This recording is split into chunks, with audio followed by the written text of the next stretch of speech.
Good morning. I will now call the February 28th, 2023 San Diego County Board of Supervisors regular and Fire Protection District meeting to order. I would first like to take a moment to acknowledge the land that we call home. There are communities in the San Diego region that face unjust conditions and circumstances related to the environment in which they live. The tribal nations of the San Diego region are an example of one community that has historically faced such injustices. We acknowledge the harmony that existed between the land, nature, and its original peoples who have since endured displacement, persecution, and systemic oppression. We pay our respect to the unceded territory homelands of the 18 tribal nations in our region, the most in any county in the United States. From our 4 cultural groups, the Kumeyaay, the Guillo, the Luiseño, the Cupeño, and the Cahuilla, we aspire to learn from the indigenous traditional knowledge and experience in undoing the injustice of the past. One of the things that I wanted to share with everyone this morning, is that today, in alignment with the state of California, we have lifted the COVID-19 emergency, and I want to just take a moment to acknowledge the hard work. I know it was mentioned in our past board meeting, but I want to acknowledge today the hard work that everyone has done to get us to this point. I'm really thankful for the amazing leadership and collaboration that came from our county during the last couple of years. Including our former chair, Supervisor Fletcher, and our CAO, Helen, who has just, done an amazing job in navigating such a challenging time for all of us. I want to make sure that we thank Dr. Wooten and all of our county public health services departments for all the work that all of you have done with our workers and our community partners. Because of you, so many people are safe, and we get to sit here today and continue on with our daily lives. And so you put everything aside and you worked 24 hours around the clock to make sure that everybody came together and everybody was safe. I think that, I was on the outside when the pandemic hit. I was not an elected official. I can remember calling and talking to Nick and everyone else. It's a great song. We introduced, I'm like, it's really cool. We did a lot to make sure, and all joking aside, we did a lot to ensure that we created an equitable response for COVID-19, and I'm really proud of that because we had to make sure that no community was left behind, and in order to do that, we prioritized based on data, right, where the need was greater, and it was amazing to see our communities come together with promotoras, our frontline workers, and folks that had probably never been engaged at that level with us. And so I think it's important to acknowledge that we were able to offer more than 40 locations countywide with daily testing averages surpassing 10,000 for a long period of time. And I'm happy to report that over 80% of our county is officially vaccinated. And so that is really, really a reflection of all of you and the work that you've done. And so I am really, again, just wanted to make sure that we acknowledge it, and that we also remind everyone that we are going to, as we're still learning about the pandemic, we're still learning about what it means. And so our commitment to addressing health disparities continues, particularly with our communities of color, and increased access to mental health services, especially for our youth. And so I want to make sure that as we're moving forward, we are lifting the COVID-19 emergency, but that does not mean that the pandemic is over, right? We are really ensuring that our public health department continues to monitor COVID-19 cases and respond as needed. And the county is going to continue to offer no-cost testing, no-cost at-home testing kits, and no-cost vaccinations. And so if anybody has questions, and for those that are listening, you can always go to coronavirus-sd.com or dial 211 so you can get more information, and you can find a link in there so you can get what you need. And so I'm really proud of how far our county has come, and you've made this emergency lifting possible. So again, thank you, all of you, for your hard work and for your commitment. With that, as a reminder, according to the board rules and procedures, audience members shall not whistle, clap, stomp feet, or anything that disrupts the proceedings. And so with that, clerk, may you call the roll. Thank you, Chairwoman Vargas. Supervisor Anderson. Here. Supervisor Fletcher. Here. Supervisor Desmond. Here. Vice Chair Lawson Remer. Here. Chairwoman Vargas. Here. Thank you. All right, we will now have Pastor Cindy Jones of Claremont Lutheran Church deliver the invocation, and following the invocation, Ms. Maria Casas' 5th grade class from Silver Wing Elementary School will deliver the Pledge of Allegiance. Please stand for the invocation and the pledge. Where's the microphone?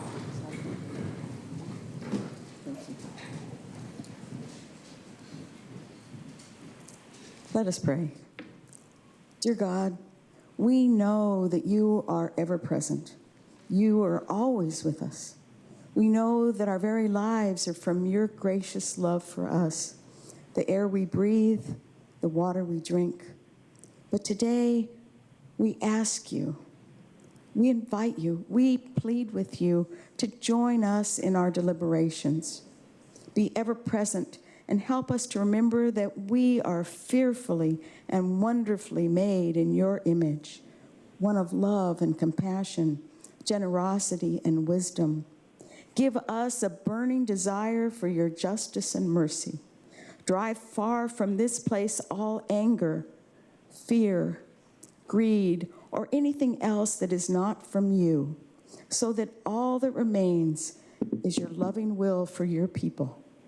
Most of all, we thank you for bringing us to this day, a day filled with hope, promise, and opportunity, a day filled with your glory. May you always delight in our will, in our work, that we may find favor in your sight. All glory and honor is yours now and forever. Amen. Amen. Thank you. Now we welcome Ms. Maria Casas' 5th grade class. Whenever you're ready, how are you?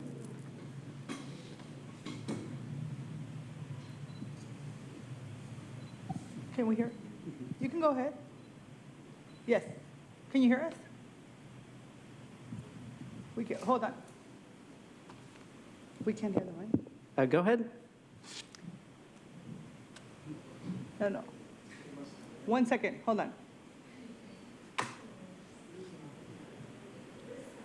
They're already doing it. All right, let's try it again. 1, 2, 3, let's go. I pledge allegiance to the flag of the United States of America and to the republic for which it stands, one nation, under God, indivisible, with liberty and justice for all.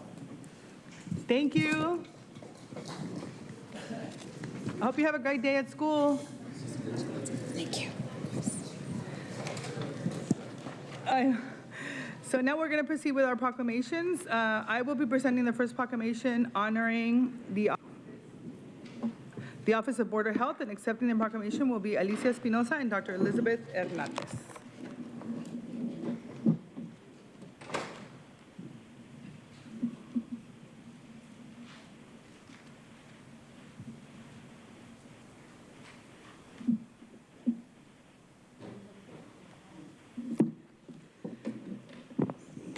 All right, good morning and welcome everyone.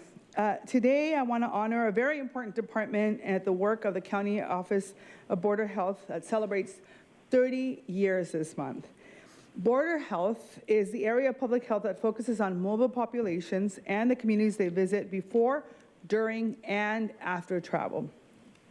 The mission of the Border Health is to promote a healthy California, Baja California border region by working together with partners to address the needs of our shared community. Border Health leads the development and implementation of plans, procedures, training materials, tools, and mapping, reflecting evidence-based practices in science, such as the development of a 5-year binational public health strategic plan. This plan covers collaborative cross-border projects, both outside of public health services, and documents the robust binational partnerships and projects occurring throughout county departments and groups. Within public health services, the Office of Border Health, in partnership with other county, state, federal, binational, and community partners, coordinates and supports the Border Health Collaborative and Border Health Consortium of the Californias. The Border Health Collaborative was established in 2011 to enhance communication, collaboration, and coordination among public, private, and academic institutions to protect and improve the health of individuals, families, and communities along the California and Baja California border in San Diego County. The Border Health Consortium of the Californias was established in 2014 as a model of collaboration that convenes multidisciplinary groups of professionals from California and Baja California to disseminate information on border health issues and explore opportunities for collaboration with focus on HIV, TB, mental health, obesity, cancer, and health equity. The Love Your Health, Ama Tu Corazón program supports events on Love Your Heart Day with 31 sites across the cities in Baja California. And in 2015, this program completed 2,480 blood pressure checks, and this number continues to increase with 43,525 blood pressure checks completed across several sites in 2019. So with that, before I turn over and give you the proclamation, I was mentioning to them earlier this morning that I used to be a member of the committee of the Board of Health in my previous job. And I'm just so grateful to the work that they've done for the last 30 years, because the support of our binational community hasn't always been what it is today, right? The negativity, the animosity against what it really means to be binational wasn't as positive as it is today. And so I just want to say thank you to the committee for doing the right thing, even during challenging times, and making sure that our communities were healthy and safe, because we know that healthcare has no borders, and the work that you have been doing and pioneering is exactly what we needed in this region. So thank you for the great work, and I am so excited, and thank you to all of the county staff. So with that, be it proclaimed by Chairwoman Nora Vargas that all members of the San Diego County Board of Supervisors on this 28th day of February, that they commend the County Office of Border Health for outstanding service, leadership, and commitment to the health and safety of the residents of the border region, and do hereby declare this day to be the Office of Border Health en Salud Fronteriza Day. And so with that, I am going to invite Alicia Espinosa and Dr. Elizabeth Hernandez to say a couple of words. There you go. You're welcome. Good morning, everyone, y buenos días.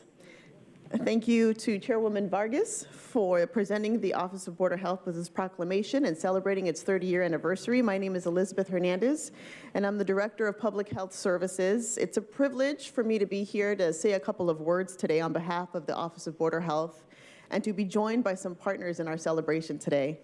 The County of San Diego Health and Human Services Agency and the Office of Border Health have partnered with Tijuana Health Services jurisdiction in Baja California for over 2 decades, addressing mutual concerns like infectious disease and chronic disease prevention, health promotion, capacity building, and most recently, the COVID-19 response.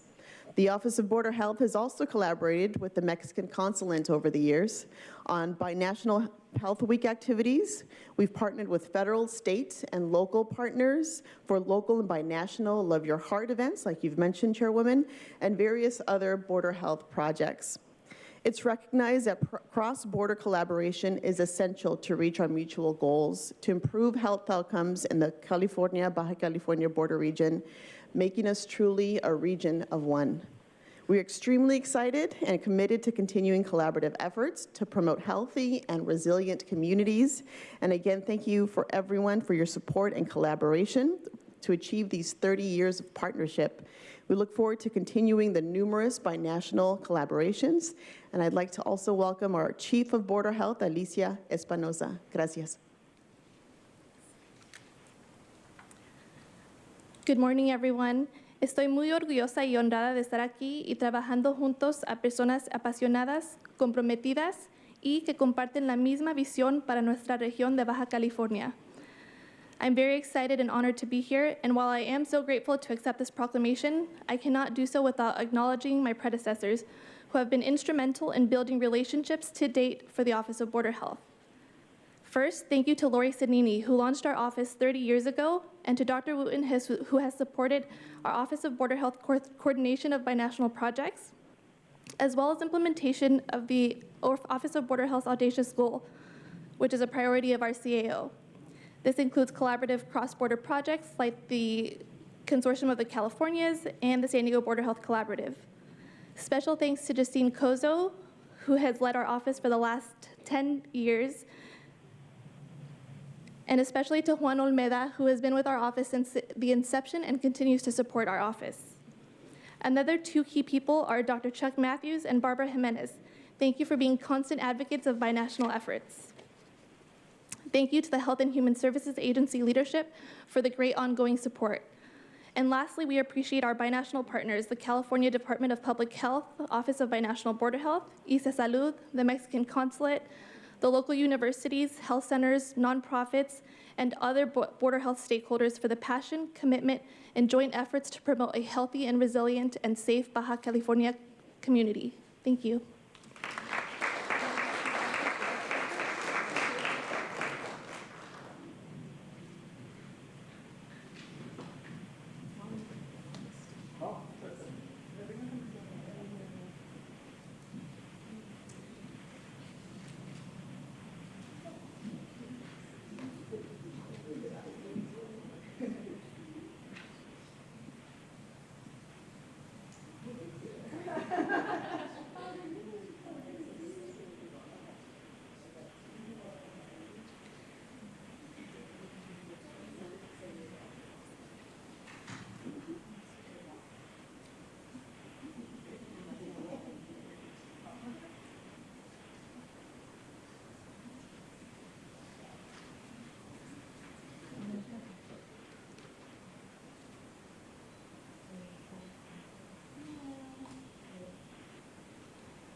Thank you. The next proclamation we're going to be giving is by myself, and Supervisor Fletcher is going to be joining me to honor pillars. And accepting the proclamation will be Khalid Alexander and Laila Assis. And then everybody else, right? Join us.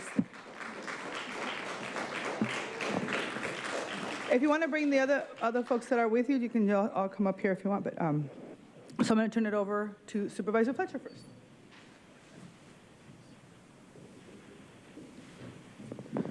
Come on up, Pillars folks. Good morning. Good morning. Good morning. Good morning. Hey, man, good to see you. Yeah.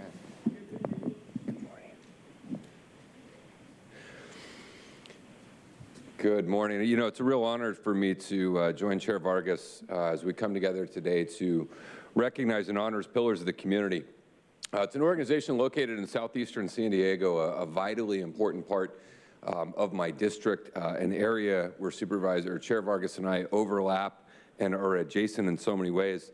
And this is an organization that was founded 14 years ago in 2009 to really engage, provide services, provide education, provide advocacy, highlight the realities of overcriminalization of communities of color, highlight the lack of opportunity, a lot of the unfair systemic nature of what so many people in our society encounter. What they face, what they confront, and what they go through. I think for myself personally, Pillars has been incredibly helpful in the role of education in this sense. We all know the things that we know from our own life experiences. We know what we've gone through and what we've endured, any hardship, but you don't really know what someone else has gone through until you take the time to sit and listen. And if you'll take the time to sit and listen and actually hear the stories, and think about the lives. It's not the same as you having experienced it, but you get a much greater appreciation. You get a much deeper sense of what folks are going through and what they're facing and what they're struggling. And on multiple occasions, I've had the opportunity to go and sit with folks at Pillars and listen to the stories, listen to the challenges, listen to the injustice, listen to that basic desire that everyone has to be safe and be fulfilled and have a fair shot at a better life.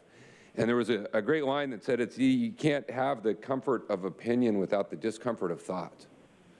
And that discomfort of thought comes when you have to face realities and things that you haven't experienced and known. And so Pillars does an incredible amount for so many people and provides so many help to so many, but they've provided that role to me. And I'm incredibly grateful and appreciative of that. And it's informed how I think about the things we do here at the Board of Supervisors. And so it's an honor to be here today to recognize Pillars of the community, Khalid, Layla, the entire team, for everything that they've done for the last 14 years, the direct help and assistance they provide, the convening, the supporting of multiple different nonprofits and multiple folks that have an idea to make the world a better place, and how they encourage them and support them and push them forward. And I think they're a vitally important part of our community, and I wish them all the best, and it's our honor to be here today to recognize you all. So thank you so very much for coming down, and I'll turn it to Chair Vargas. Thank you. Thank you, Supervisor Fletcher.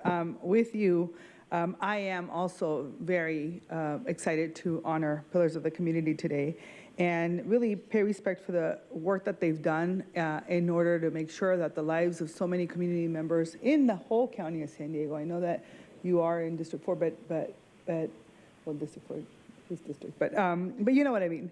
And so for me, it's really, I always talk about city council, but anyway, but for me, it's just such an important, the work that you do really to champion social justice like no other has, I think, and Supervisor Fletcher mentioned, right, the convenings, the coming together, whether it's giving, turkeys away during the holidays or really hearing the stories of folks firsthand who have not been given a just opportunity, and they should. And for them to know that they have an organization that is comprised of people who are from the community, for the community, and who get it, who really understand why this matters, to me is extremely important. And it's really what this is all about. And so I think the Pillars really is a testament to who the best of who we should be as a community, because you do it through collaboration, sharing resources, creating best practices, and you really are shifting the paradigm of who we are as a community. And I think that's what really matters, because people need to know that given the resources, given the opportunities, we will thrive. But we need to make sure that we do everything that we can to make sure that we're breaking down those barriers so our communities are not continuously, on the short end of the sticks. And so I'm excited to be able to provide this proclamation with Supervisor Fletcher. And so it is my honor as chairwoman on behalf of the Board of Supervisors to recognize Pillars of the Community for their commitment to creating a better future for Southeast San Diego. And we are proud to proclaim Pillars of the Community Day throughout the County of San Diego. That's the official one.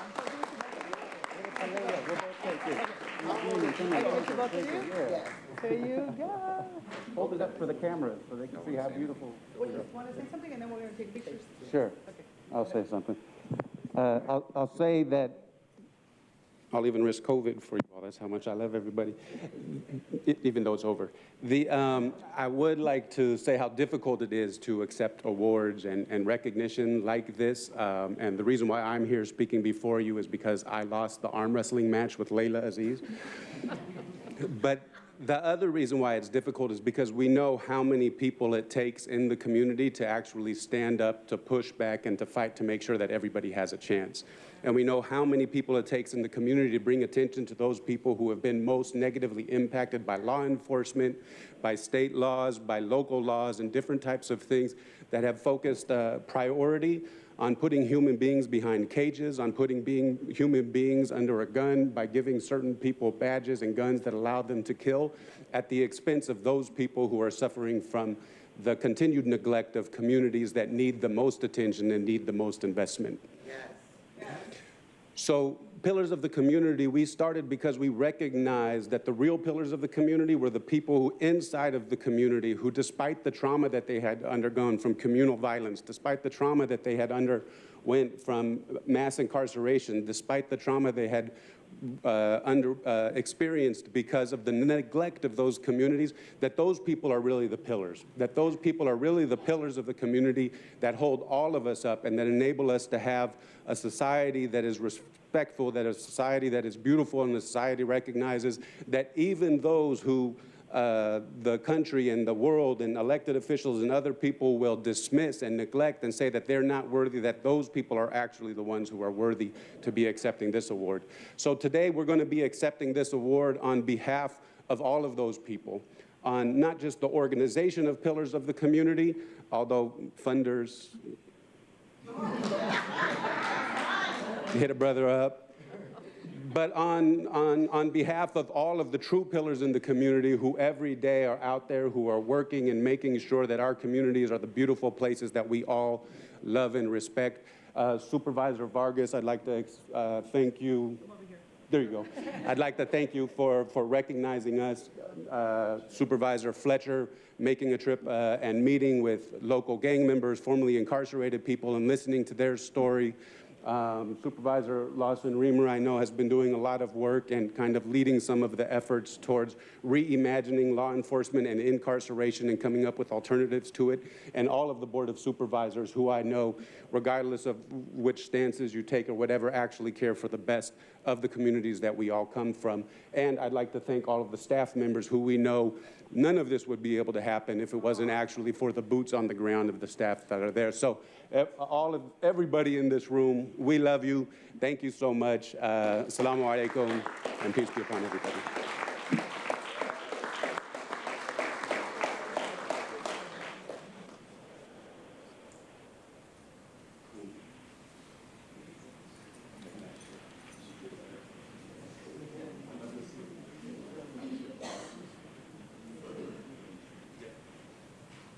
You have to tell us how to speak.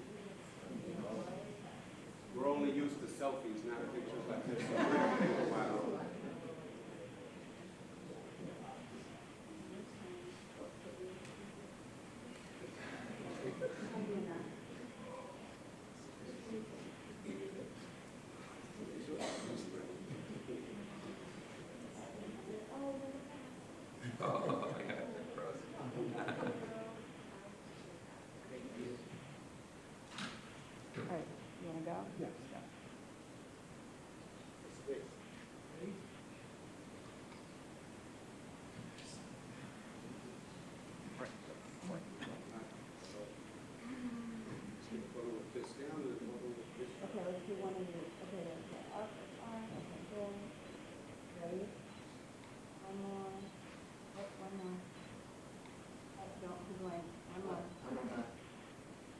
Okay, now a smile.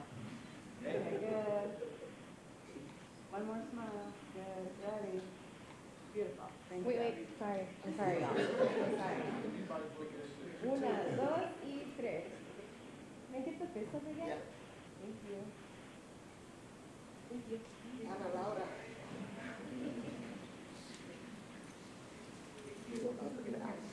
Up and out. Yes, sir.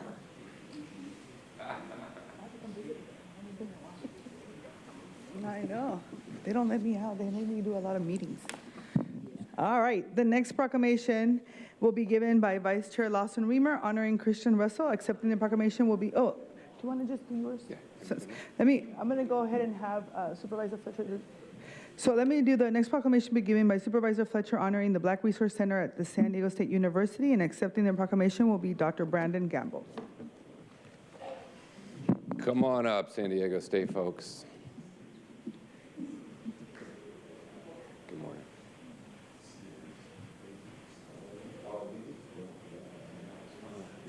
That was fun. Good morning. It's a come on up, don't be shy.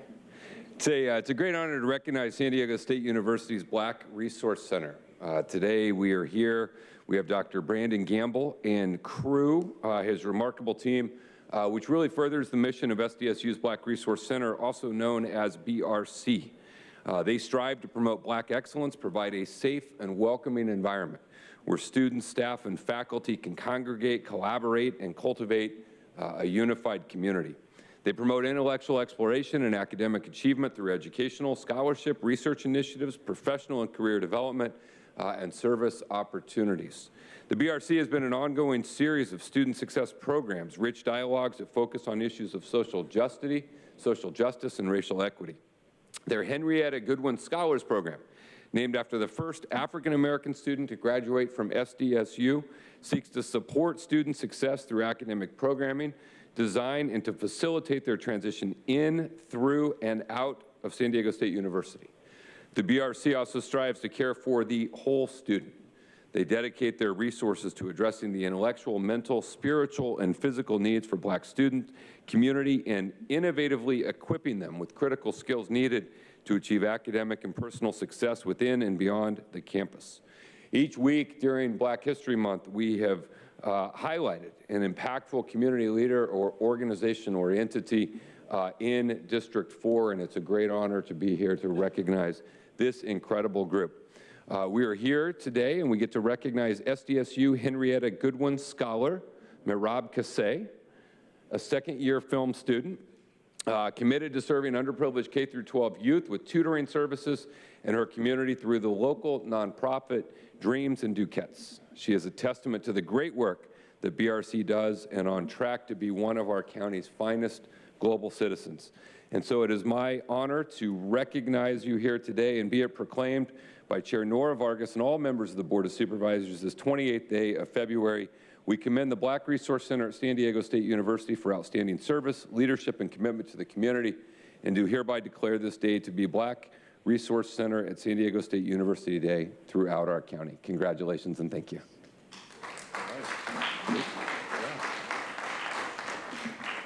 I want to thank the chair and, of course, Supervisor Fletcher for that outstanding reminder of the Black Resource Center and the efforts that we've had at San Diego State.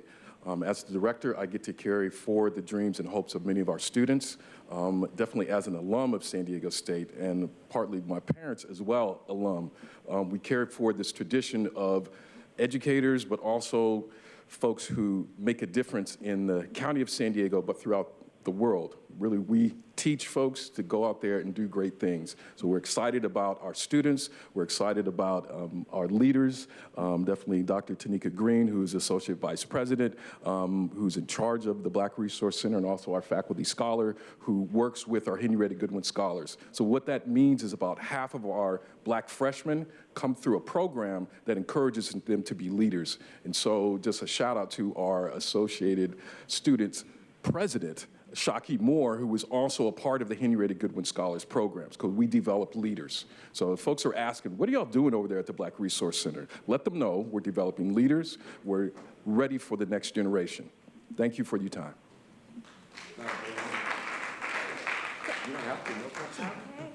Go ahead, Don.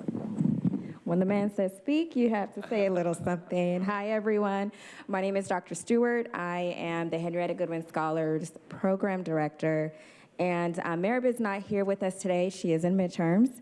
But I did want to make sure that I do acknowledge her and that I really come here to just talk about the great things that our program has to offer. And I, being the director of the program, as well as the professor of our seminar class connected to the program, has really seen such amazing students form community, receive the support that they need, and go out there and excel and pretty much succeed in their future aspirations. So it is an honor to be here this morning, and thank you so much.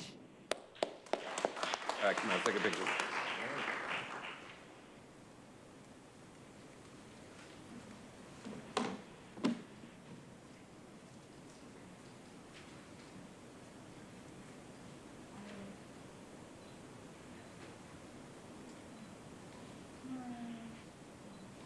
In the back.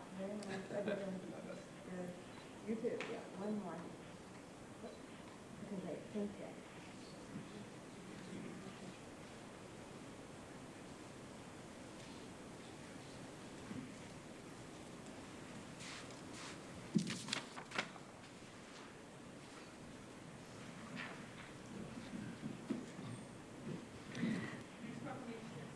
Sorry.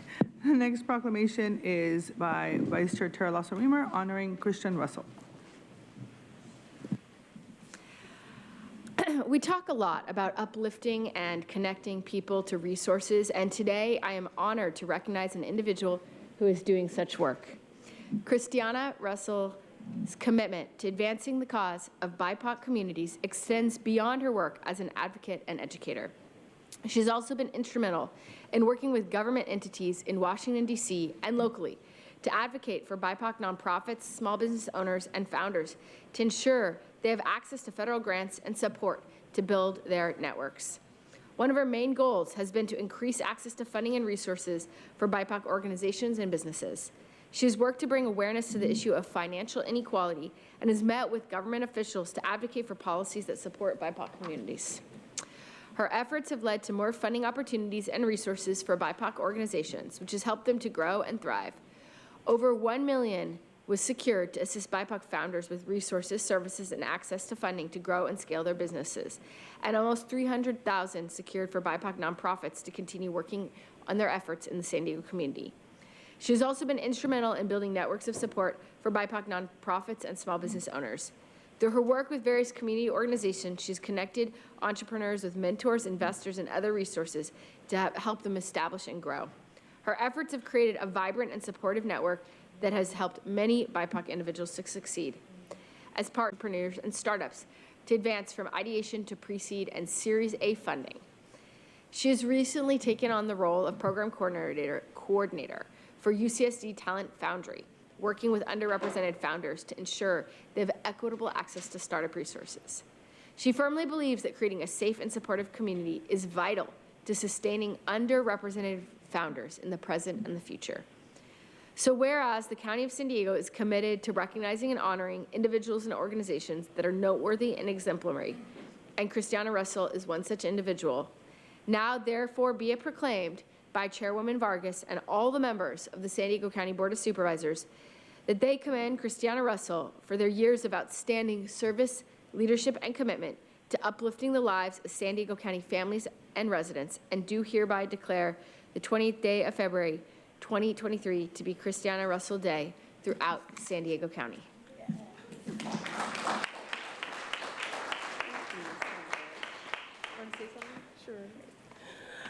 Oh, my goodness. I'm emotional, and I didn't expect to be. First, giving honor to God. I would not be here without God and my parents and my family and my ancestors who've made it possible to instill in me what was just read off of this piece of paper right here. I also want to thank Chairwoman Nora Vargas. By the way, I don't know if you remember me, but I chased you down at an EDC meeting one time. She fixed my earrings. She was coming out the bathroom. And I was like, oh my gosh, I heard what you said and I want to get funding for it. And she said, oh, and I don't know if you remember, but you took a call from your car on your way to Los Angeles for a meeting. And that just is a testament to the type of character you have in the work you're doing. So I just want to say thank you. And I also want to give thanks to the Honorable Board of Supervisors for having me. Thank you all for your tireless work as well. And I want to especially thank Vice Chair Tara Lawson-Reamer. You and your office are amazing. And I'm emotional because I work with a lot of founders. I work with a lot of BIPOC organizations and nonprofits. And many of them are struggling financially to keep their doors open. And it's not because they're not doing great work. They're doing mighty, mighty work. You just saw a few of them here today. And yet they are severely underfunded. And the work that myself and my amazing business partner, Shawnee Stewart, are doing with Mended Wing, our consulting grant company, is to ensure that these organizations, these communities are funded, but also that they're educated and provided with the capacity building training that's necessary in order to help them not only survive, but thrive. I want to say that I stand on the shoulders of these organizations that are in the trenches day in and day out. I am honored to be standing here accepting this award, but like the group before me, I could not be here if it wasn't for the work they're doing. They're keeping our community safe. They're working with these organizations, with these individuals who are struggling day in and day out. And when I say these, they're us. They're my family. They're your family. We all hear stories about those who are struggling to keep their lights on or their rent paid or even stay in housing. And organizations like Bay Vista Methodist Heights, who is creating affordable housing, or Open Heart Leaders, who is working with mental health families and serving our great districts. These organizations are doing powerful work, and it's an honor for myself and Shawnee Stewart to work with them. I just want to say thank you so much for this opportunity, and let's continue to do this great work together. Thank you so much.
Okay, thank you.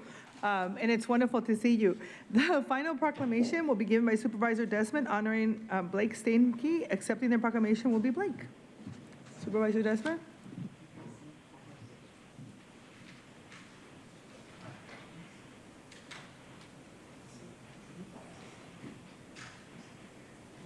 Okay, good. Hey, come on up. Come on up. Does your mom want to come up? Okay, all right, great. Well, good morning, everyone. It is my pleasure to welcome Blake Steinke and his mother, Lori, from San Marcos. Now, I'm truly humbled and honored to recognize such a very special athlete today from North County. Growing up, Blake enjoyed playing basketball, hockey, lacrosse, all while maintaining a 4.0 San Marcos High School average. At 16 years of age, he was diagnosed with Leber hereditary optic neuropathy, which basically leads to blindness.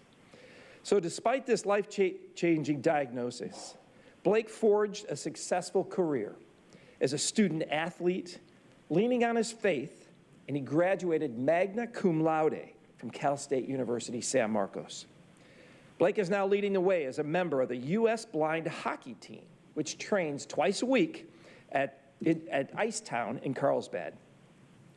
Blake is now leading the way as a member of the U.S. blind hockey team who trains twice weekly, as I already mentioned that, at Icetown, but he continues to promote and empower the blind community. As a tech professional, he is focused on creating and improving technical services for the vision impaired. And whereas the County of San Diego is committed to recognizing and honoring those outstanding individuals who are dedicated to the best ideals in public service, that Blake Steinke is one such worthy individual. So be it proclaimed by myself and all the members of San Diego County Board of Supervisors on this 28th day of February 2023, that we commend Blake for his perseverance in academic, college, and professional life, and congratulations on being a member of the U.S. blind hockey team and leading the way for them to participate in the future Paralympic Games, and we hereby do declare today to be Blake Steinke Day throughout San Diego County. Blake, congratulations. Thank you so much for what you've done. Did you want to say a few words? Yeah, absolutely. Okay. Awesome. Yeah. Here, I'll bring this up for you. Thank you. Thank you so much. I first of all just want to express my gratitude as thankful for this city that I've been able to grow up in and live in, and for the education, the career opportunities, and all that has happened. As was mentioned, I grew up with perfect vision, and at the age of 16, a condition caused me to go through severe central vision loss. And I thought I was done with many things that I would be able to do. I thought I was done as a competitive student. I thought I wouldn't be able to have a successful career, get married, and all sorts of things. And in that time, in those moments of doubt, it was powerful to hear about blind hockey. And I always loved hockey, but I was very skeptical of trying it out due to my preconceived notions of people with disabilities. But I tried it out, and as you've heard, I've been able to continue to succeed as I now play on the U.S. blind hockey team, and have been able to help grow this sport, this adapted version of ice hockey, around the U.S., Canada, and as we continue to grow the sport to more countries and around the world. It's amazing to have this opportunity, first of all, for myself, because it's fun to play sports, yes, but the majority is because it gives me a place of community of people that understand the challenges I face, and that can give me the insights on how to navigate certain challenging areas of life, and a place where I can feel understood. And why is that important? Because it implies that in my life there's many barriers and challenges where I don't always feel included. There are places that don't always have equal access, and many frustrating and challenging things off ice that I've had to deal with, but it's a community through blind hockey that has been able to empower that. And for many others, you hear blind hockey, like that's crazy, and I agree, and I think it's a big reason we're challenged by that is due to what we think about the blind community and people with disabilities. And my hope and my prayer is that this community in San Diego can be mindful of the blind community, people with disabilities, and help create more ways that we can find more equal access in the digital world that we work and do so many things in, as that's so much of where I spend my work and time. As you know, the blind community faces unemployment rates of 70%. That's 7-0. And I think there's many things we could do to help improve that, and I just want to be a voice and an example for that. And so I appreciate the recognition and hope to just be a voice for inclusion, the blind community, and am proud to live here and have this recognition. So thank you. Wow, thank you very much. Yeah, Want to get a picture? Sure. Give me your hand.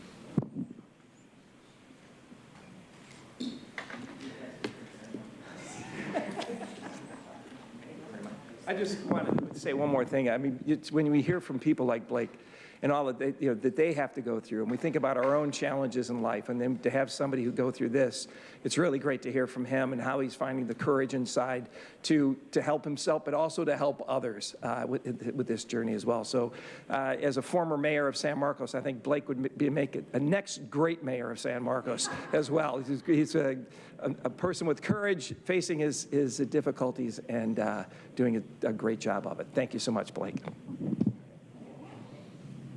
Thank you. We will now proceed with non-agenda public communications. This is an opportunity for the public to address the board on subject matters within the board's jurisdiction, but not an item on today's agenda. The only action that the board may take is referral to the Chief Administrative Officer. Reminder, according to rule number 4A, members of the public that are non-English speaking and need interpretation assistance will get twice the allotted time for their comments, which is 4 minutes.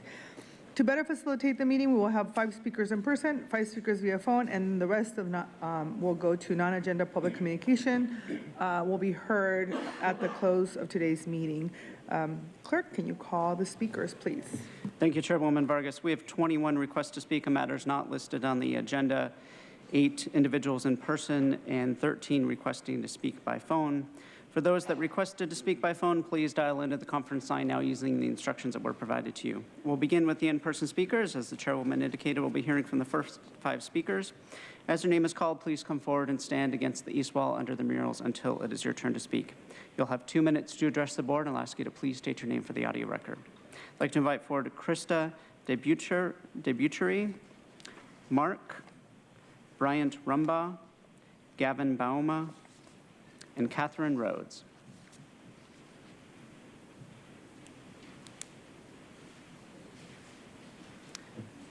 If I've called your name, please come forward.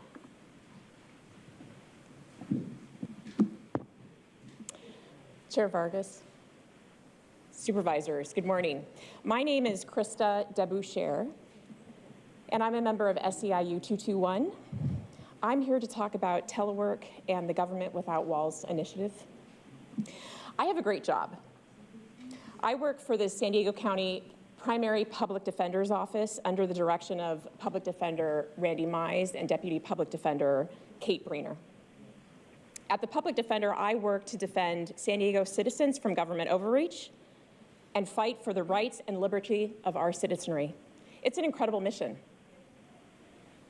I work with smart, hardworking people who believe in government service believe in fair treatment in the eyes of the law, and equal justice under the law.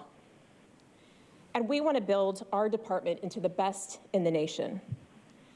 Mr. Mize and half of the office represented by 221 have differing perspectives on what it's going to take to be the best. We need a policy designed with SEIU-represented investigators, paralegals, and office assistants, allowing for up to 3 days of teleworking per week in our department, because productivity and efficiency demand it. To be the best, we need to keep the best, retain the most expertise, and cultivate purpose among our workforce, and because we need to step up for the future and protect our climate. The pandemic emergency is declared over, but we are smack dab in a climate emergency. The elimination of a to and from work commute will remove approximately 4,400 miles per day at 1.42 metric tons of carbon per day. That's per day. Staff is passionate about carbon emission reductions, and we're ready to act, but right now, Mr. Mize is not. We appreciate Randy Mize for being willing to sit down and speak with us, but now we hope that he hears our concerns and meets us in the middle. We don't become the best by looking to the past, we look to the future. Thank you. Thank you. Next speaker, please.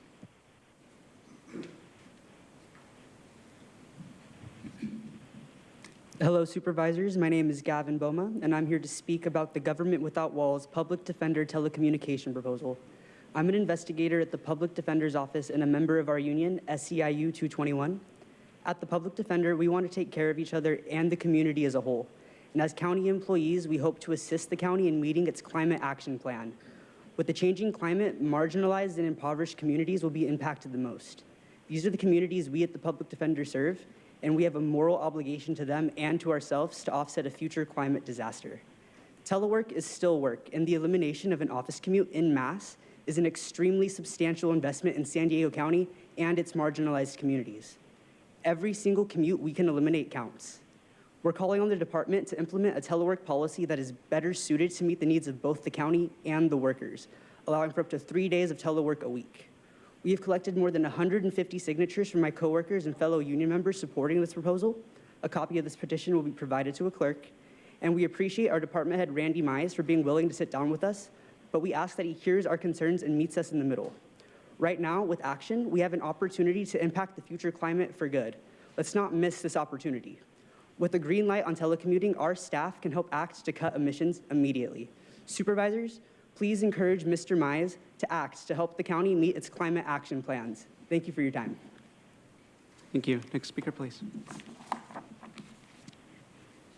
All right, good morning, everybody. So, Jim, I really appreciate that last meeting. You guys, actually, Patricia, one of your staffers, I'm assuming, very prompt response to my request to meet with you. It was noted and appreciated. I did actually finally open up that email this morning, and I did reply.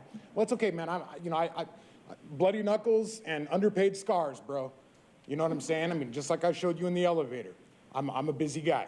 Okay. Can I ask you to please state your name for the record? Sure. Bryant Rumbaugh. Thank you. Sorry about that. Figured I'd know that by now. Anyhow, I did respond to her email. I'm looking forward to talking to you.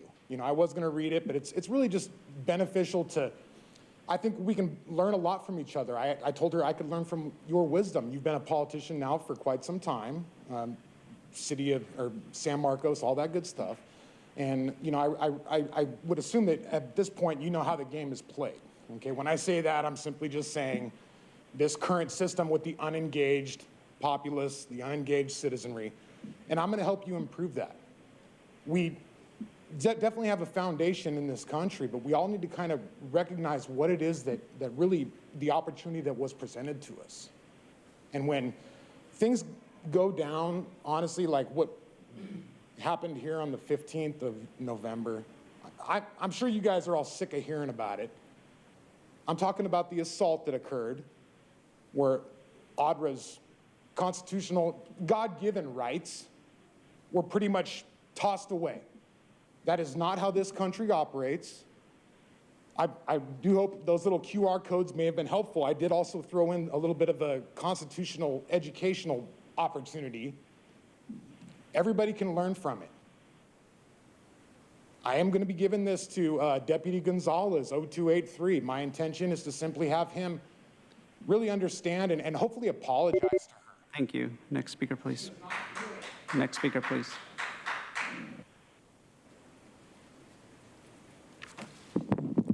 Mark, see these videos. I don't have time. You'll understand better if you see them, especially the Rosa Cor video. The global elite are buying. The global elite are buying all the water rights, farmland, and energy sources to control us completely. California already had a full year of rainfall and double the snowpack, yet news articles say government didn't save any, and California will still have a drought by summer. Our corrupt government has created a drought for years, and any child could have made new reservoirs with the pipeline from flooded areas, especially with 3D printing. Even though primary water drilling is the real answer, these officials have intentionally done nothing to drill for fresh, clean water and have allowed our water aquifers to be polluted by injection wells. Pollution creates scarcity that the globalists want to maintain control. Waterways were never owned before, but the Rothschild bankers bought water rights for Northern California through PG&E. You and your children must stop this now, or freedom is impossible. Past City Attorney Michael Aguirre stated that the reason our SDG&E rate increased is because the San Diego City Council left this section out of the franchise agreement to keep costs low for the consumer. The city intentionally screwed you, and these corrupt supervisors do nothing about it. And now the Helix Water District is implementing a plan for the poor people to drink recycled sewage, hiding the fact that abundant renewable primary water can easily be drilled. Thomas Jefferson said, if the American people ever allow the private banks to control the issue of their currency, first by inflation, then by deflation, the banks and corporations that will grow up around them will deprive the people of all property until their children wake up homeless on the continent their fathers conquered, end quote. You are seeing this now, and your globalist enemy knows if you consent through your taxes without receiving quality services you need, you are dumb enough to be ruled like animals in the 11 mega regions of the treasonous North American Union. William Casey, CIA director, said, we'll know our disinformation program is complete when everything the American public believes is false, end quote. Thank you. Next speaker, please. Okay. So just a reminder, if you could please keep civility in the chambers. This is your first warning. This is your first warning. Not really sure what the intent is to disrupt the meeting, but we're going to do our best to make sure that everybody is heard. And so you have a first warning, Ms. Consuelo. If you continue with that, we're going to go ahead and remove you from the chambers. Go ahead, ma'am. Wonderful. Hello, this is Catherine Rhodes, and I wanted to tell you a story about bulkheads. In the 90s, when I was a civil and environmental engineering student at San Diego State, I volunteered for the Society of Naval Architects and Marine Engineers planning session at world famous in Pacific Beach. I couldn't take my eyes off the screensaver that showed a cross-section of a ship with mismatched cantilever bulkheads being welded together with at least 30 feet in differential tolerance and length. It looked like a Dr. Seuss drawing. Other board members explained the 30-foot differential in the cantilever bulkheads was due to the energy of the sun on the exposed steel at the NASCO shipyards. They further mansplained the coefficient of thermal expansion of metals and how the change in the weather resulted in the 30 feet. I told them the previous semester I took courses in steel, structural, and material science at SDSU. I'm into minutia. Remember, the coefficient of thermal expansion is extremely small. And then, you know, we have the sinks with the Pacific Ocean and San Diego Bay. Everybody chuckled because they had masters and doctorates in engineering from Harvard, MIT, Cornell, and they worked at shipbuilding for decades. The next meeting, a group of men surrounded me and tried to peer pressure me to believe that. I said, no, I'll just actually go do my report and do my calculations. I found out that, of course, I was right. And that's when I knew I could play with the big boys as it relates to engineering. The result of my calculations was NASCO bought themselves new steel cutting machines. Problems were solved. And the main thing was our Navy fleet and private container ships were improved to normal instead of substandard. And so I went through this whole thing because I wanted to talk about my La Playa plan. My La Playa plan for a full tideline reclamation could do so much for the county and for the city. It could help with climate change. It would actually provide a location for Elon Musk's corridor, 25-mile corridor, and it's all fully paid. Thank you. Thank you. Now we'll hear from those that requested to speak by phone. Again, we'll be hearing from the first 5 callers. When it is your turn to speak, you'll be unmuted and you will hear a recording that will tell you to begin your comments after the beep. I'd remind the callers they should mute their TV or live video stream before they begin speaking. We'll start with our first caller.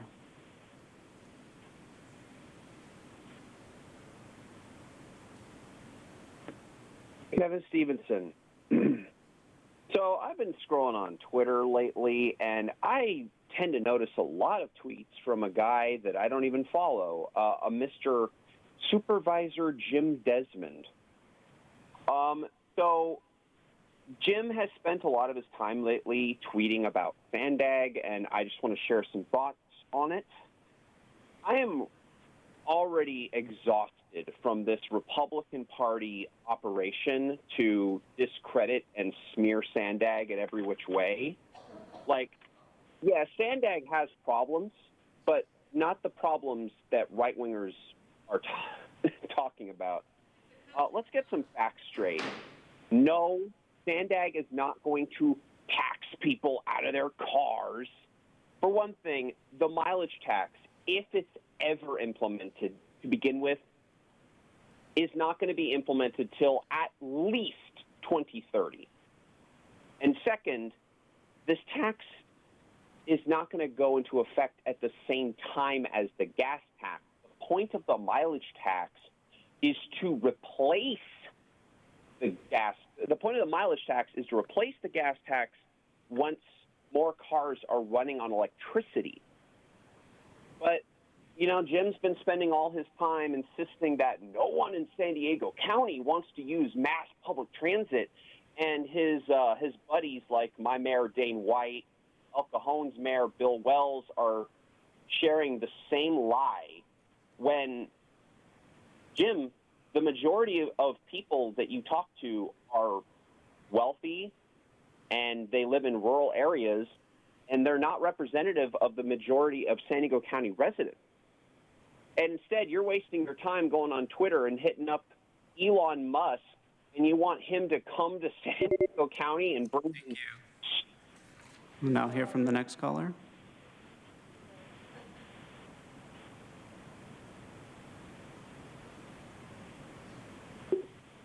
Paul Henkin. As I've said, Sandag is too big for its boots. I'm concerned about the failed audit, exclusion of dissenters on the board, and passing proposals with 4 votes rather than a majority. That is not democratic. It's a public group, not a private club. While looking through the state constitution to see what rights of ours you guys might be violating, I noticed that Article 11, Section 10 says, a local government body may not grant extra compensation to a public officer, public employee, or contractor after services have been rendered or a contract has been entered into and performed in whole or in part. For you to pay those contracts, Sandag made where there is no amount on the bottom line or written in or adjusted later is unconstitutional. I'm talking about $259 million of waste, fraud, and abuse, not chump change. Nora, have you done anything to correct these problems? And I think you should include speeches given at the board in the minutes after each of the discussion items so that the people can go back and read what you did, what you were warned of, why your constituents might approve of a measure, or what wrong-headed things you did, all in the same place. Honestly, you guys must get as tired as we do of looking for meeting documents in separate files, and maybe if it was in one place, you wouldn't make the same mistake twice. Thank you, and I hope you like this idea. Thank you. I'll hear from the next caller.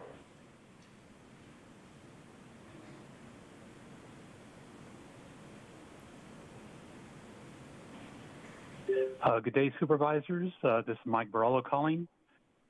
Sheer hubris and arrogance has led to too many to believe they can control our world-line trajectory towards more desirable future outcomes using predictive technologies. But there's a problem. Manipulating our present state according to future information invalidates that future. It creates an algebraic loop, a paradox. No matter the prediction technology, systems theory places fundamental limitations for even the simplest non-causal systems regarding stability and equilibrium. But the systems politicians seek to control are not even remotely simple. Some advice regarding prediction: abandon hope, all ye who enter here. There's another problem, the quality of prediction. Prediction by any technology involves models, whether explicit or hidden. George Bach said it clearly: all models are wrong, but some are useful. The useful models typically involve simple systems that represent a thin slice of a more complex reality. And from simple models, we can usually predict with high certainty how future trajectories will unfold. But for complex systems, you're pressing your luck. Applying Bach's assertion, global climate, epidemiological, biological, socioeconomic, and urban population models are all wrong. Regarding usefulness, only to the politicians willing to exploit them. But for politicians acting ethically, they fail to realize the paradoxical situation when they create policy off prediction. Policy creates a feedback loop from future prediction to present corrective action. It violates causality, leading to instability and inability to reach desired outcome. It's much easier, cheaper, and more effective just to correct the mistakes of the past as we move towards the future. Thank you. Thank you. Now hear from the next caller.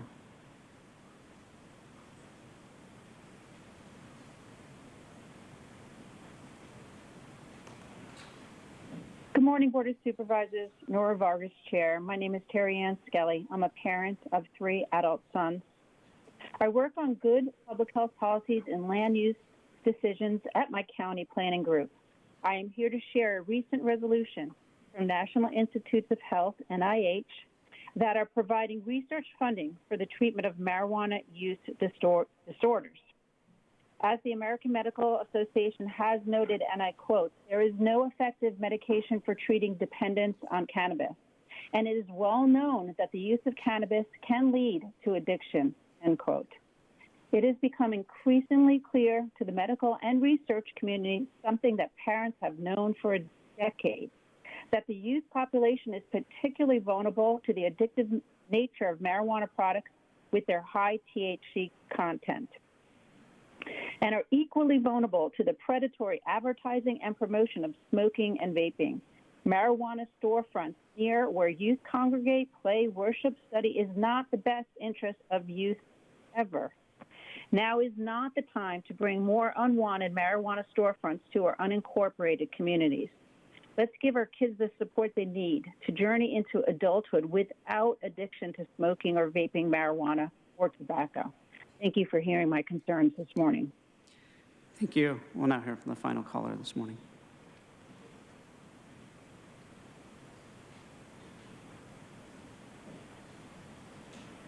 Hi, Oliver Twist here. Good morning, Board. I just wanted to say, first of all, reference Kevin Stevenson's comments. Some of that information may not be correct. Sandag has been very fuzzy on the details, and that's a big part of the problem with their plan.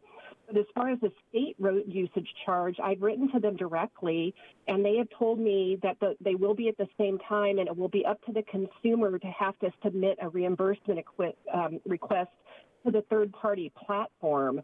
So again, that's an undue burden that will be put on taxpayers if they do not want to be subjected to double taxation.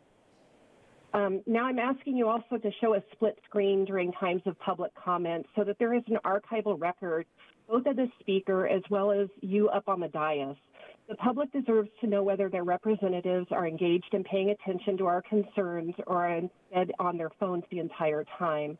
I attend meetings in many other chambers, and one great example of what I'm looking for is the city of Santee, who uses a picture-in-picture format during periods of public comment.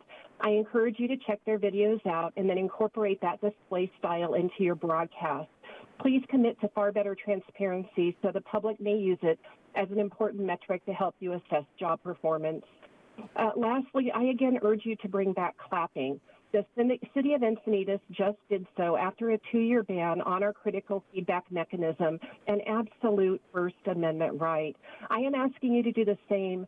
particularly after your January 10th, 2023 meeting, where you all clapped yourselves not once, not twice, but 4 times during an agenda item 1. Lead by example and restore our constitutional right, which you enjoy yourselves, but continue to deny to us. Thank you. Thank you. And Chairwoman Vargas, that concludes the request for non-agenda public communication this morning. Again, all the remaining callers will be heard at the conclusion of today's session. Thank you. The next item on our agenda is the approval of minutes, statement of proceedings of the regular meetings of February 7th, 2023, the special meetings of January 25th, 2023, and the Fire Protection District meeting of December 13th, 2022. Is there a motion to approve? Second. We have a motion and a second. Please vote. Chairwoman Vargas, that motion passes unanimously with all supervisors being present and voting aye. All right. And then before we proceed with the formation of the consent calendar, I just want to inform folks that we're going to go ahead and take lunch at noon, and then at 12:30 we have a time certain for closed session.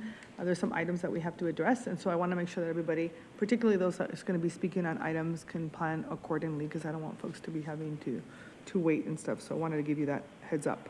With now, we'll proceed with the formation of our consent calendar, items 1 through 16 in Fire Protection District 1.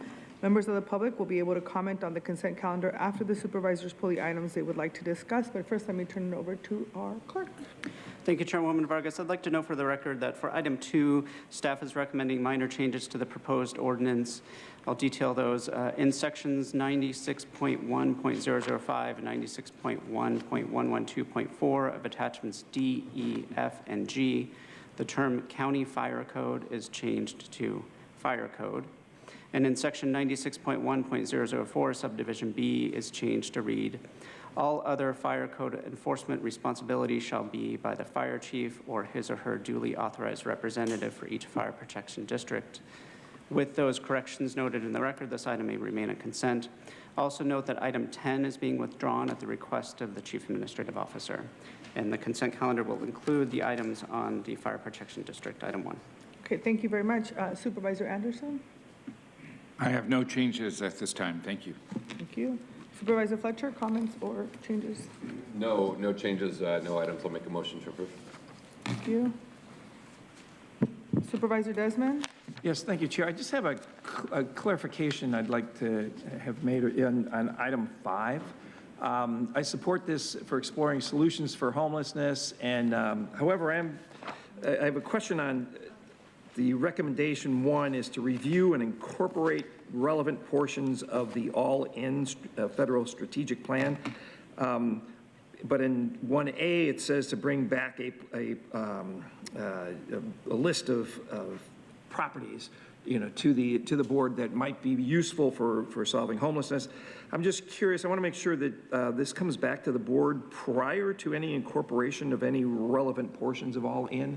So that will that be coming back? Is that your Yes, report? that Okay. was the goal, and I'm not sure if should we make an amendment or just let me see. We'll make sure we bring it back. Okay, before any I incorporation. don't think I need an amendment, Council. I've got direction from the dais, so we will make sure we bring it back. Bring it back before any Yes. incorporation. Okay. Thank you. So we can see the ideas and recommendations. With that, I'll second the motion for approval of the consent agenda. Wonderful. Thank you. Vice Chair? No comments. Okay, thank you.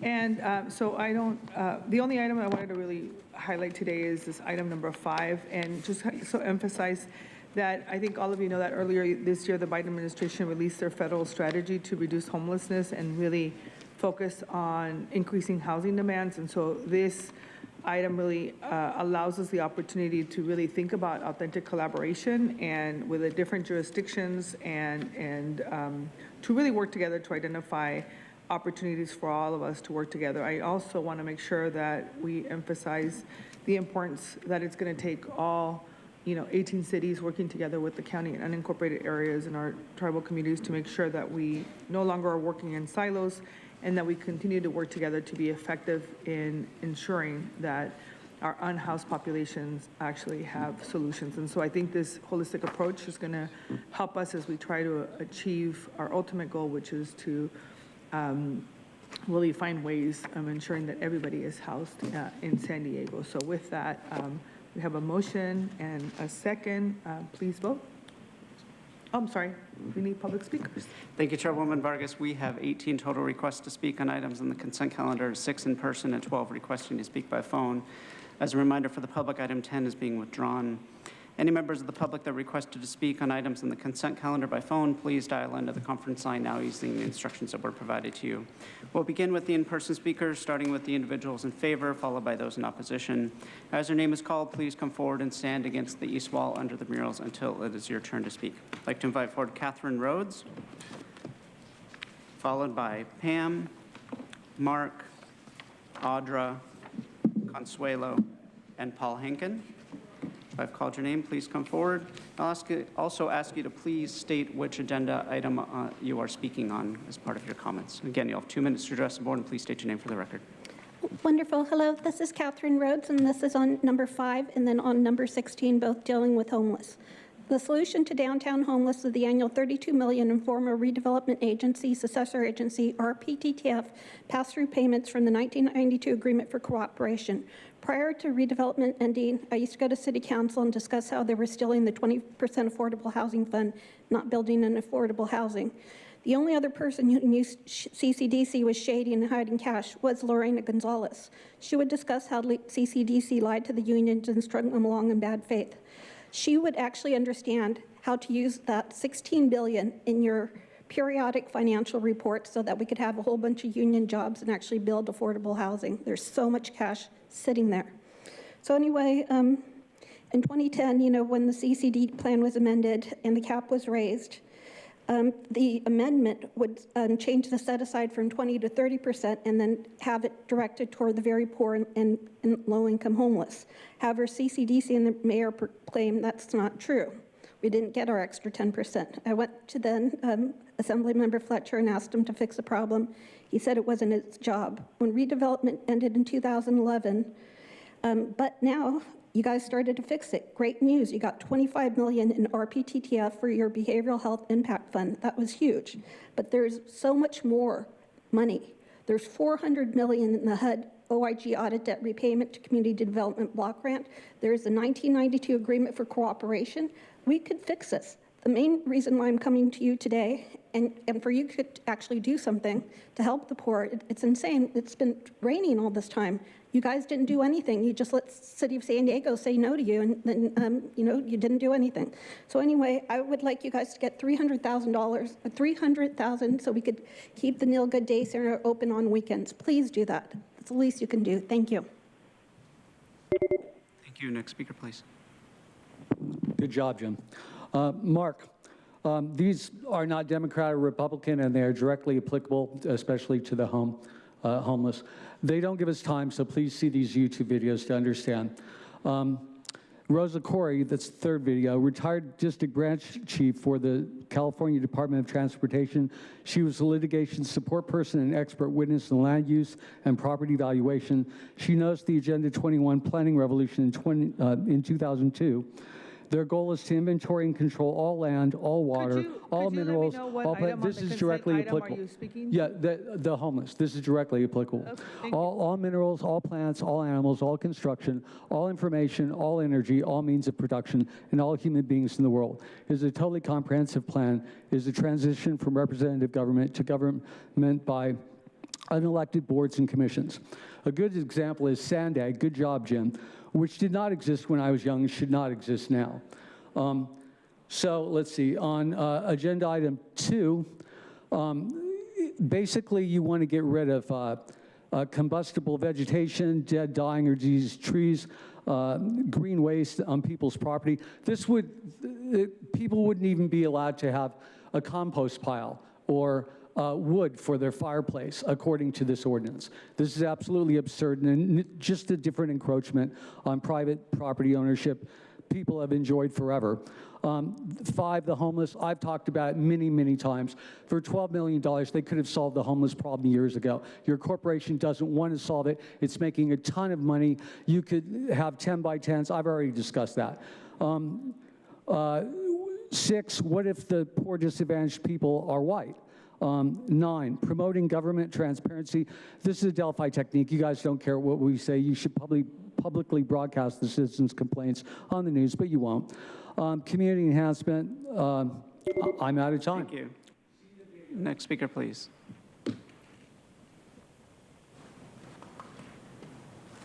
Hi, Pam. I'm speaking on agendas 13 and 14, the reinvestment taxpayer money to 24 re-enhancement programs. Some of the requests by these programs are a little silly or a bit grandiose, and to use your term, equity, not everyone in the county will be benefactors. Every taxpayer would benefit from a tax refund allowing them to reinvest in a charity they so choose that fits best with their personal values.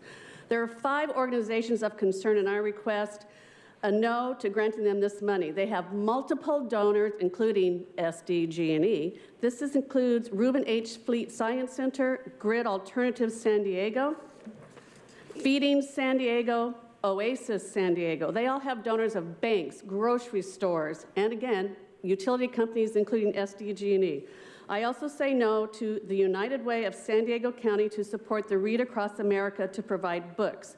Do we know what type of books they're going to provide? Are we going along with the sexualization of children books that we all hear about that are already in the libraries and the schools and the districts?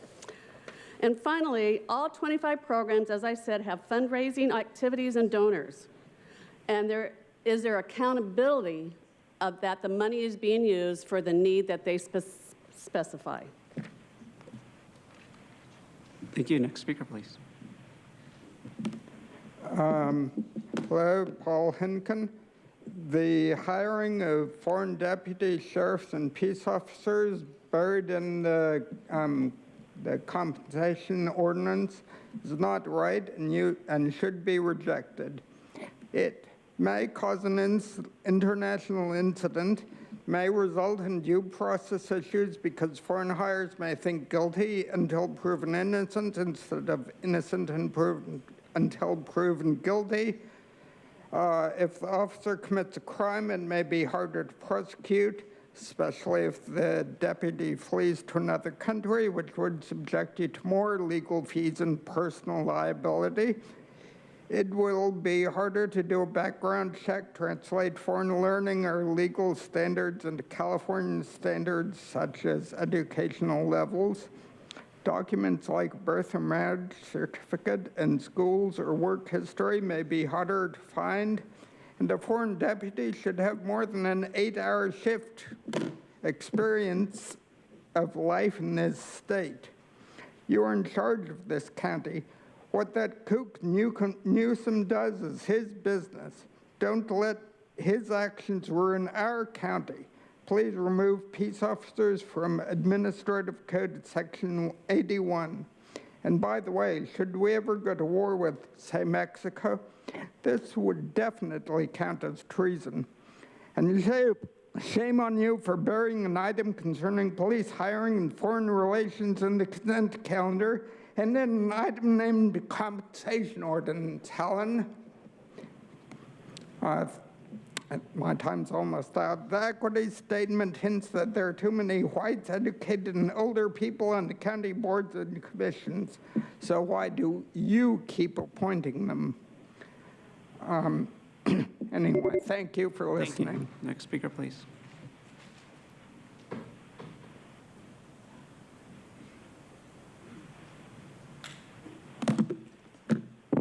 You know, my name, I use the pronouns rock, paper, scissors. You guys are always putting a bunch of stuff in this consent calendar that should not be in the consent. It should be discussion items. The thing about the fire, I mean, you have 58 changes, and the fact that if people don't comply with that, the violations are, they're guilty of an infraction or a misdemeanor, fines of $1,000 and or 6 months in county jail, and each day it's not fixed, it shall constitute a separate offense.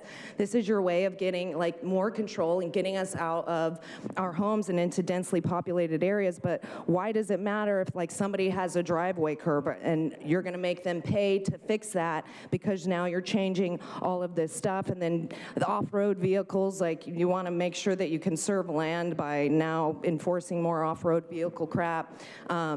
the medical examiner, I'm wondering if you have an influx in needing to pick up bodies because all of the deaths from the vaccine probably, and the fact that you want to expand behavioral health services for and to engage fathers and caregivers for kids. You always want to bring behavioral health into everything, and the fact that children are having adverse childhood experiences is something that you guys are creating. And the all-in-one plan for the federal strategic plan, it's a good way to get money from the federal government, right? As long as you know, play their game as well, because you're not doing anything with homelessness. You're pretty much, yeah, just making it worse. And then the Partners for Justice, interesting that several other counties in California and the LA, the Board of Supervisors is using them as a single source procurement. The jail elevators, how is that equitable? Because BIPOCs are gonna be using it. It's pretty ridiculous. There's not even enough time to talk about this. And the fact that you wanted the Senate Bill 960, bring in all these officers that shouldn't be here. You're using an evaluation committee that has members that are outside of San Diego. It should be people within San Diego because it has to do with San Diego. Next speaker, please.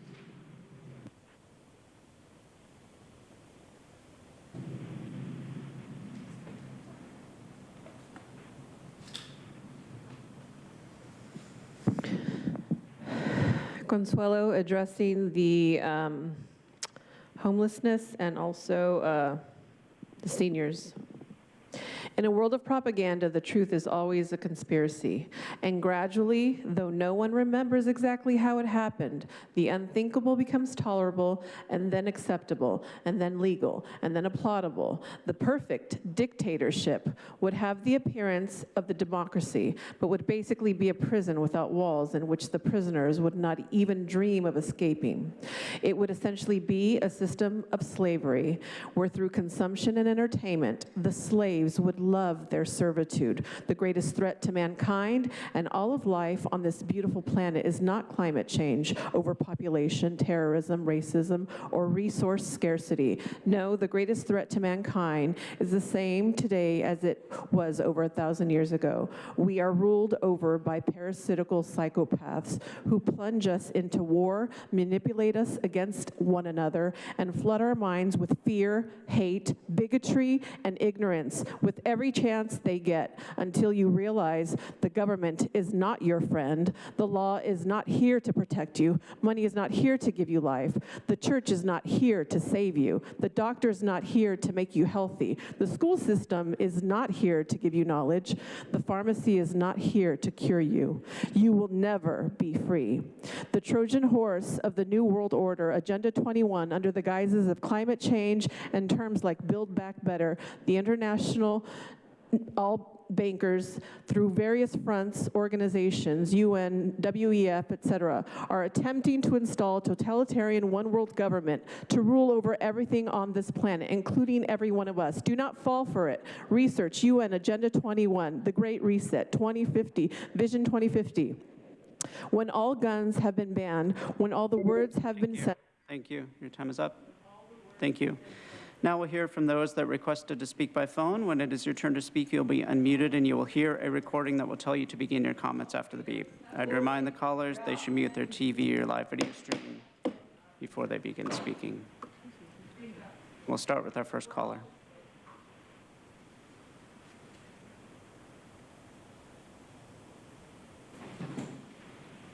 Hello, supervisors. My name is Bob Krasowski.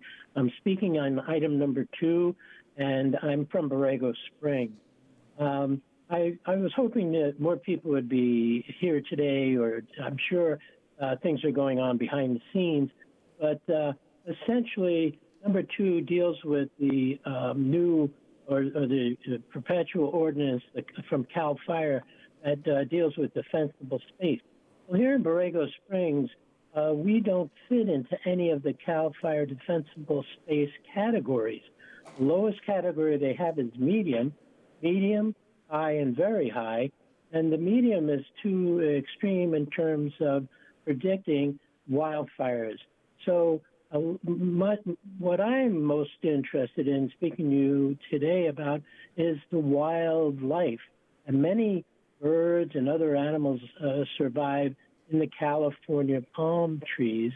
and those need to be protected. The ordinance now uses 100 foot from the house area to prune these palm trees, and that's totally unnecessary. So I'm hoping that before the third reading, you get together with some other people and the people on staff, adjust that area so that we have a severe understanding of how this law would apply. You know, on Cornell University Lab of Ornithology says that over the last 50 years, we've lost 30 billion birds in the U.S. and Canada.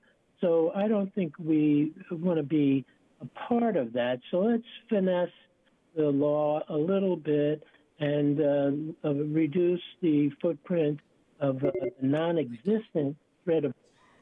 We'll now hear from the next caller.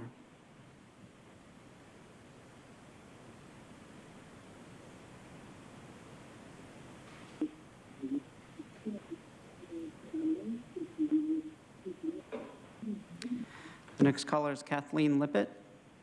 Please go ahead. Yes, good morning. I've been listening to this all morning long, but I don't know what item you're now on. Are you on the consent calendar? Yes, we are. Okay, so I'm not even sure now. I wish it would be nice if you would identify what number you are on. It helps people keep track when the meeting is particularly long. I wanted to speak on the cannabis industry, and I don't know if it's appropriate at this point. Go ahead. Ms. Lippett, we are on the consent calendar, which includes items 1 through 16, and assuming that you're speaking about item 10, that item has been withdrawn. It's withdrawn. Okay. Well, okay. Thank you. I didn't know that. Okay. Okay, thank you. We'll now hear from the next caller.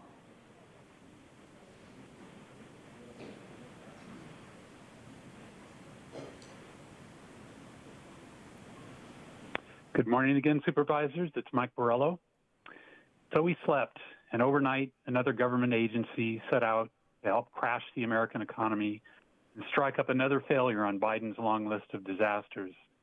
It might have 6 pillars, impressive graphics, and heartfelt slogans, but the all-in plan is just a national rebranding of the Housing First policy to end homelessness that's already failed to address actual causes to solve the problem. The leftist San Diego County Board of Supervisors is embracing this plan today. They strategically buried it in their consent calendar to avoid public scrutiny and focused discussion. But like all other plans, it will not make a dent in the homeless populations, but will continue to break the bank. Housing come hell or high water. Never mind the housed or jobless, mentally ill, alcoholics, or drug addicts. The top pillar in Biden's plan, of course, is equity, not equality, as our Constitution wrote. Equity, a synonym for communism, forces everyone to have an equal slice of the pie, no matter your contribution to society or not. Leftists have no respect for the Constitution, although they've taken an oath to protect it. Their plan is to house everyone at the expense of rapidly diminishing working class, a working class burdened by taxation and inflation. Fix the economy, cut taxes and regulations, and you'll fix 70% of the homeless problem. I do not consent to all in. Thank you. Thank you. We'll now hear from the next caller.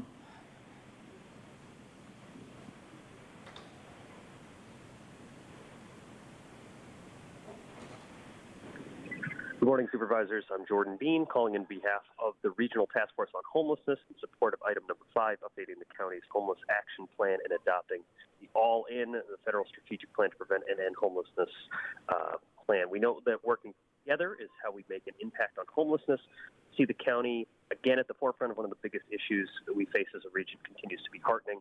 With our own regional plan on addressing homelessness published last year, we stand ready to help make sure the county has what it needs Putting a focus on housing opportunities on county land, not just for emergency utilization, but long-term planning, is something we desperately need. With 10 San Diegans getting off the street for every 13 who experience homelessness for the first time, as well as seeing jarring differences in terms of, for instance, black San Diegans making up 5% of the population of San Diego, yet 23% of unsheltered folks and 26% of people in shelters being black. It shows that we need to act fast, need to act quick, and need to keep equity in the center of everything that we do. Again, thank you for your continued good work and focus on homelessness. We know what works, we know what doesn't, and blending these plans will create better outcomes for people across our region. Thank you very much. Thank you. We'll now hear from the next caller.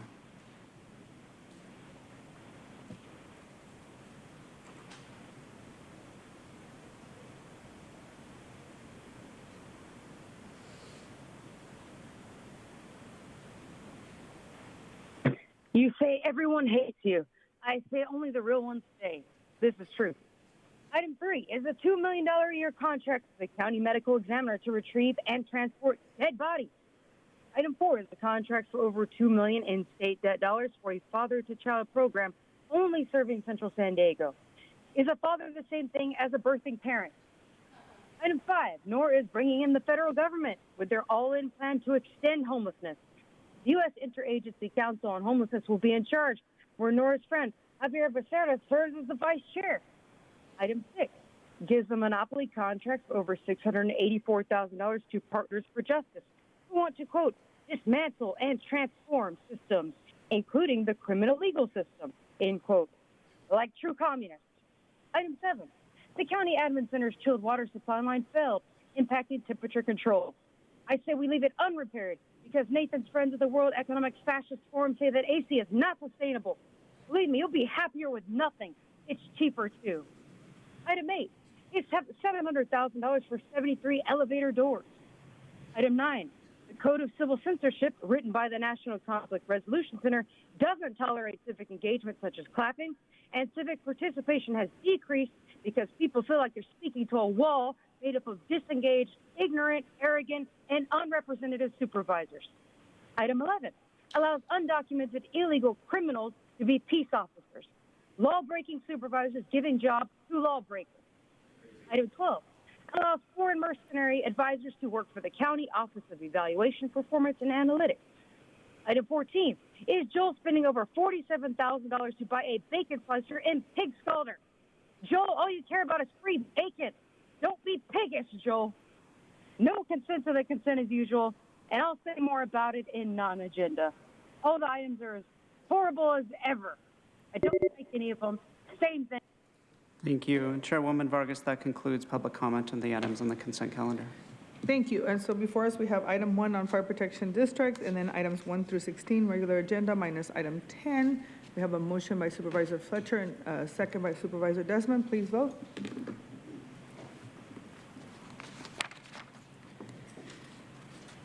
All right. Chairwoman Vargas, that motion passes unanimously with all supervisors being present and voting aye.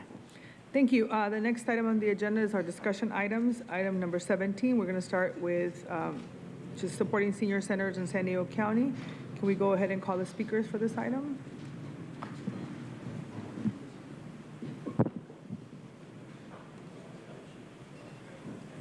Thank you, Chairwoman Vargas. We have 6 total requests to speak on this item, 3 in person and 3 requesting to speak by phone. Also note for the record that we received 5 e-comments in favor of this item.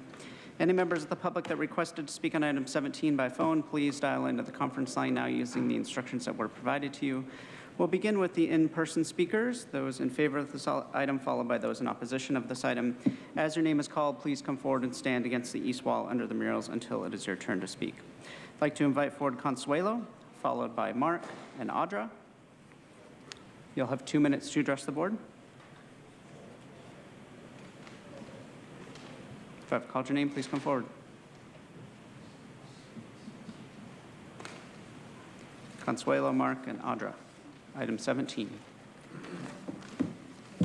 Mark, regarding the seniors and helping them in any way,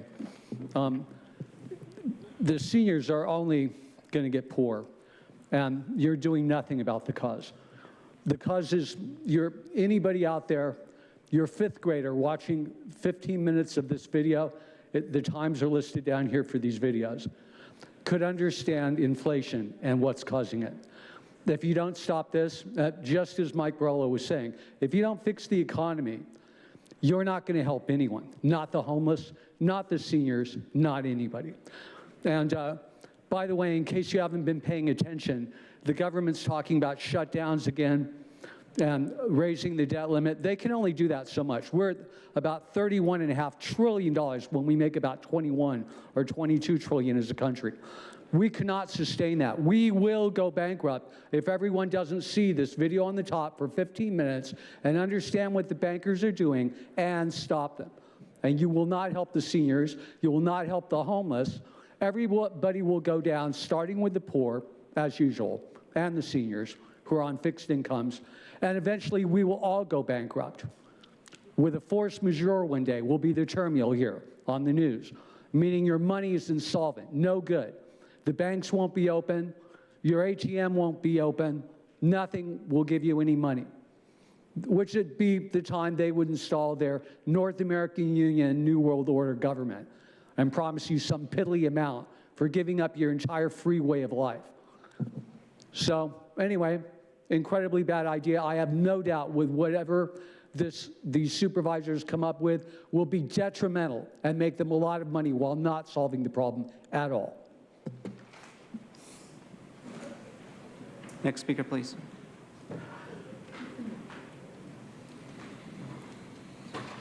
Consuelo, so an easy solution for seniors, hey, just identify as LGBTQ.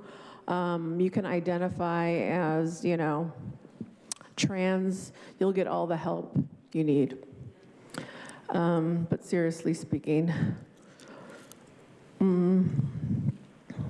yeah, I don't really have much to say on this one. What's the point? Next speaker, please. What is the point? That's what they're all, well, what is the point of you guys coming here? Dang it. What's the point? You know my name. I use the pronouns rock, paper, scissors. Just the fact that you want to pretend to help seniors because, you know, supposedly by 2030, 26.3% are going to be over 60. I mean, which makes sense because people get older. But you want to support the unique needs of the aging population with medical services. Yeah, elements of community, socialization, and enrichment activities, because that plays a key role in addressing behavioral health issues older adults may experience. Why is everything a behavioral health issue? It's like as you're getting older, if you don't know where your keys are, they're like, that's a behavioral health issue. We're gonna have to vaccinate you for that. We have a new vaccine to find stuff. It's like, if you have a bad memory, we'll just vaccinate you and you'll just remember where it is. It's good, right? I mean, because in the senior centers that we have going on right now, I mean, they're totally neglecting these people. Have you ever been in a senior center? They're pretty disturbing. My great-grandmother had her eyeball stolen. Her eyeball. So it's like, I mean, these are really bad places, but what they're doing is they're also vaccinating the crap out of people there. But like I said, the fact that you are saying that they're gonna have behavioral health issues, is that part of your anticipated need for the behavioral health workers? Just wondering, what classifies as behavioral health to you guys? Us? We're behavioral health issues? Probably, yeah, because we feel the same way about you. Thank you. Next speaker, please. I'd like to invite forward Chris Kelly.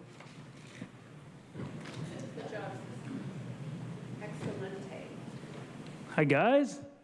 Thank you. Holy smokes. You guys actually, we had a really good meeting, and you guys are implementing the master plan for senior centers to innovate and to create a new senior center model for San Diego, because there's going to be over 950,000 seniors over the age of 60, and each supervisor here has done something towards seniors. Well, it's shallow subsidies, looking at the rural areas, and then looking now at the senior center as the hub for a place for every senior and me, a sandwich generation, with the 2-year-old and the 4-year-old, and then taking care of my parents, to go to this place, which is the true north for information and services that I can use when I am 50. This is great. So I'm really excited about this and can't thank you all enough for all you do for seniors.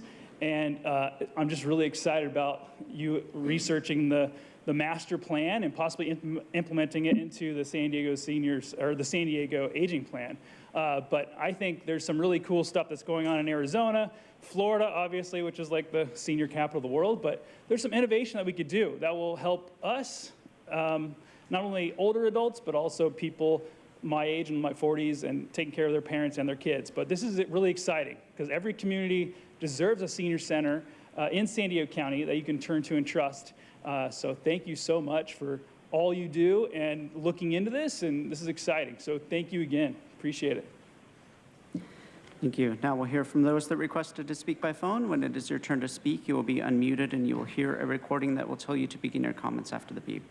I'd remind the callers they should mute their TV or live video stream before they begin speaking. We'll start with our first caller.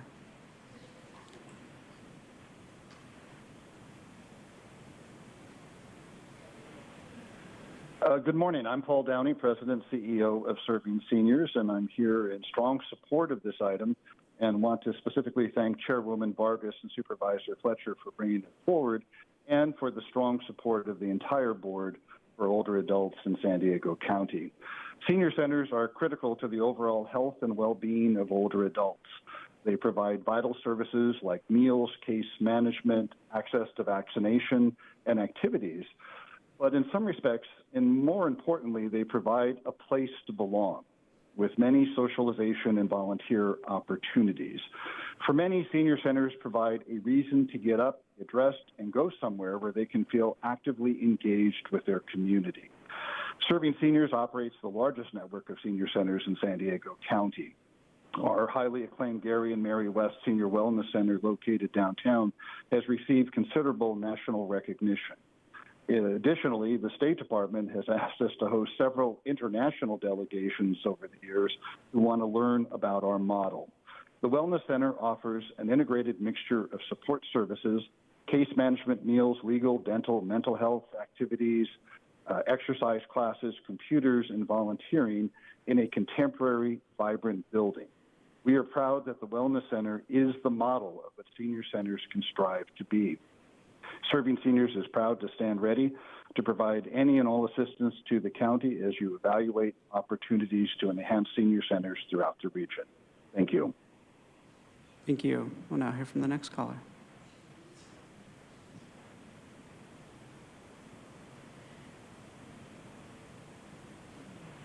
This is Truth, and I like to hold up mirrors to those who run from themselves. Stephen H., of course I write everything myself. That's why I got 3 hours of sleep. This item on its face is for 2 senior centers in Ramona and Fallbrook. But in reality, the San Diego Seniors Community Foundation, who's partnered with the county, wants to create consensus among community stakeholders about what a modern, innovative, and resource-rich senior center will consist of. Consensus means they get people to agree with the county's pre-planned idea. The report describes a model in which centers move beyond the traditional functions of providing nutrition services and social events for our seniors. No, they have a new vision. The World Economic Crisis Forum's term, reimagine centers that transform into community entities. The county's aging roadmap plan has 10 priorities, including social participation. And just like a totalitarian fascist business, the county plans to, quote, leverage the principles outlined in the master plan to bring transformative change into an emerging societal challenge, end quote. Nothing but business language rather than language of care for our elders. So where are the exact details of this plan? How about the cost? What does your supervisor's non-medical expert idea of care actually entail? None of you are even qualified to be implementing anything even remotely related to health. You've already proven yourselves incapable with a fraudulent COVID emergency declaration and lockdown response that caused countless numbers of people to commit suicide or even become paranoid with fear that a harmless flu would kill them and not even be allowed to visit the elders of their families because of you supervisors' policies. Don't pretend that you care about seniors because you've already proven that you don't. And it's sick. no to this item because you guys are fake as every single item. It's sickening. Yes, true. Thank you. And Chairwoman Vargas, that concludes public comment on this item. Thank you. And so I'm really excited about this, particularly because one of the things that I really appreciated when we did this press conference, I think it was last year, was really that we were looking at what the actual needs of seniors were depending on where they were in the county, and sort of this concept of making sure that we really are meeting people where they're at versus the other way around. And so I'm excited, and I mentioned during my State of the County address that we need to make sure that our seniors are our top priorities. And I always, for me, I feel like our abuelitas, our grandparents, they really, they helped us, they shaped us to who we are right now. And so we need to do everything we can. We know that about 23% of San Diego's senior population does not have enough income to meet basic needs, including housing, food, and medicine. And particularly with communities of color, 33% of Black and Latino seniors do not have enough money to make ends meet. And so as the rising costs continue, I think many seniors cannot afford to retire without depending on services offered at senior centers. And so I'm excited about what this will look like, and I think it's a valuable resource for the community where seniors can go seek essential services, but many more seniors struggle to support the growing needs beyond that. And I have had the opportunity to visit many of the senior centers, particularly in District 1. And if you've been to the one in Chula Vista, there's a lot of cool stuff happening there at our senior centers, and people get to work together and everything from learning opportunities, et cetera. And so I think by incorporating these elements of the master plan for senior centers into the county's existing plan, we're really committing to addressing the needs of seniors by expanding county services and outreach to senior centers. And so I want to thank the San Diego Seniors Community Foundation for drafting the master plan for senior centers, and to my colleague Supervisor Nathan Fletcher for co-docketing this item with me. I really believe that we have an opportunity to really do this important work together and make sure that our families have what they need in this time of their lives. And so with that, Supervisor Fletcher, if you have any comments. Thank you, Chair Vargas. Thank you. I'm happy to second that. I appreciate bringing this forward with you. Adults 60 and older comprise America's fastest growing population by 2025.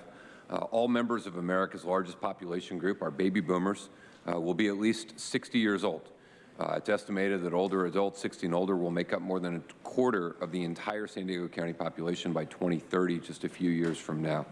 The county has to adapt to this significant demographic change, and it's of vital importance we come together and provide opportunities for our seniors to thrive and live happy, active lives. Our seniors deserve safe and healthy environments to learn and grow, the opportunity to connect, to share meals, to have activities, to continue to enrich their lives, and also to continue to share the wisdom they've gained throughout their life with the next generation. Senior centers are a perfect location for those activities to take place, and we want to make sure that they are accessible and available and robust in what they're doing. A recent report, as Chair mentioned, by the San Diego Seniors Community Foundation found there is a lack of senior centers. This limits the opportunities for them to engage. And so today's action will have us move forward in doing everything that we possibly can to help and support these efforts. It has been said that a way a society cares for its elders says a lot about who they are as a people, and I think we have to continue to strive to do better and make sure we're making that critical investment. And I'm pleased to join Chair Vargas in bringing this item forward. Thank you. Supervisor Desmond?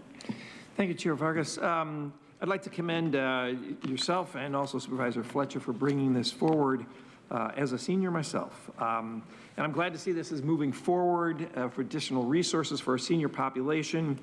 Right now in Valley Center, we've got in design a intergenerational center potentially going in there. We're still trying to figure out where it's going to land, but so that includes the seniors as well. When I was mayor of San Marcos, we had a senior center there in San Marcos, and I'm all in favor of making sure our senior population gets the services they need. But I do believe that the unincorporated areas should be a priority.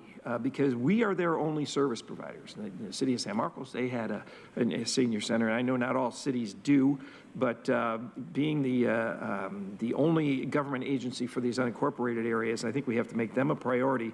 So as part of this effort, I'd like to ask to make sure that we identify the gaps in the unincorporated areas as part of this and return with solutions and recommendations to hopefully fill those gaps as well and make sure that we're taking care of as many folks as we possibly can, but I think we have to have an emphasis on the unincorporated areas. Thank you. Thank you. So we have a motion and a second. Please vote.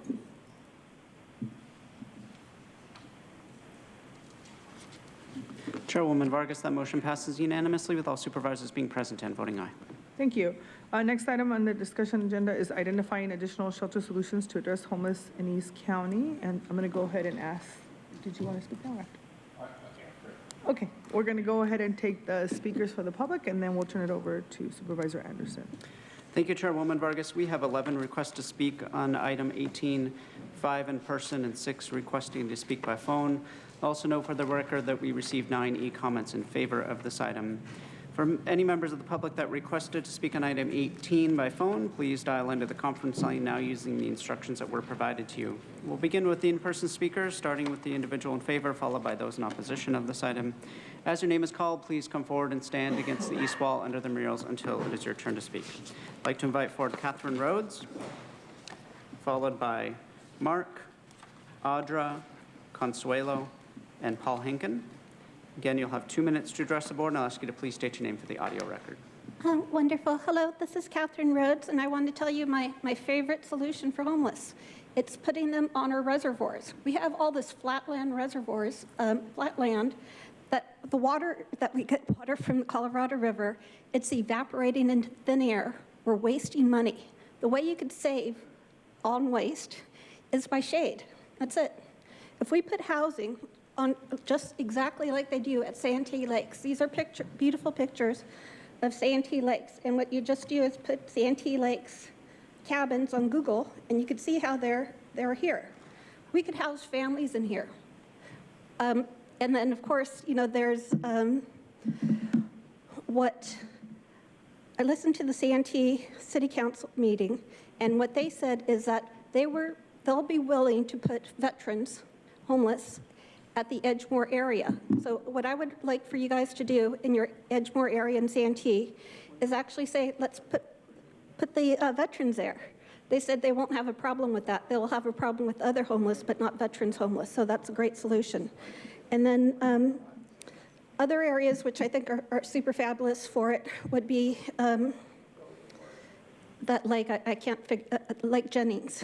Lake Jennings has areas, you know, hundreds of acres of areas of flat land where we could put tiny homes, not on the pavement, but adjacent in these flat areas. There's so much room for it.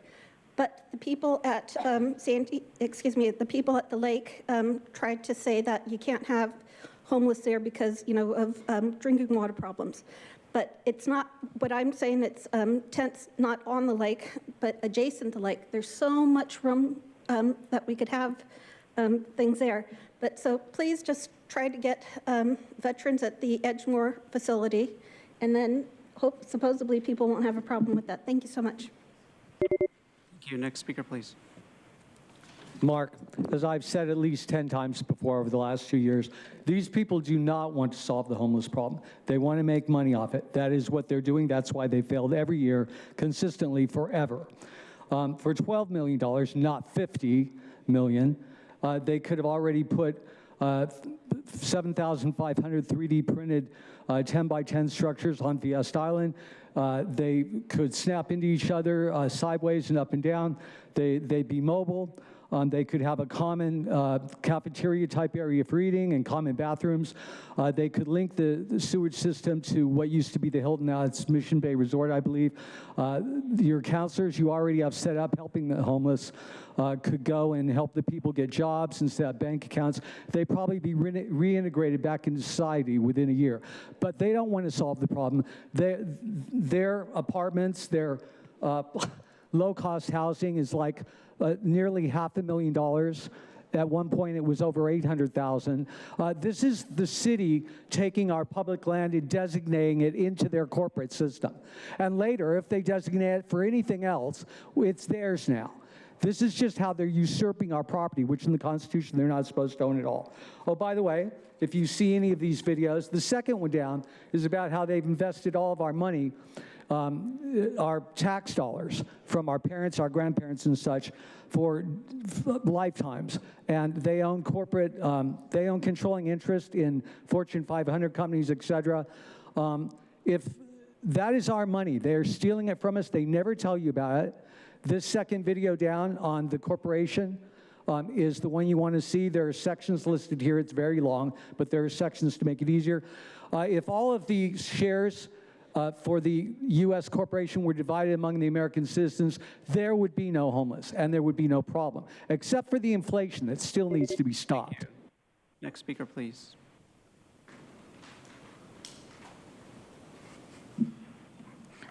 Hi, I'm Lion Paul Henkin.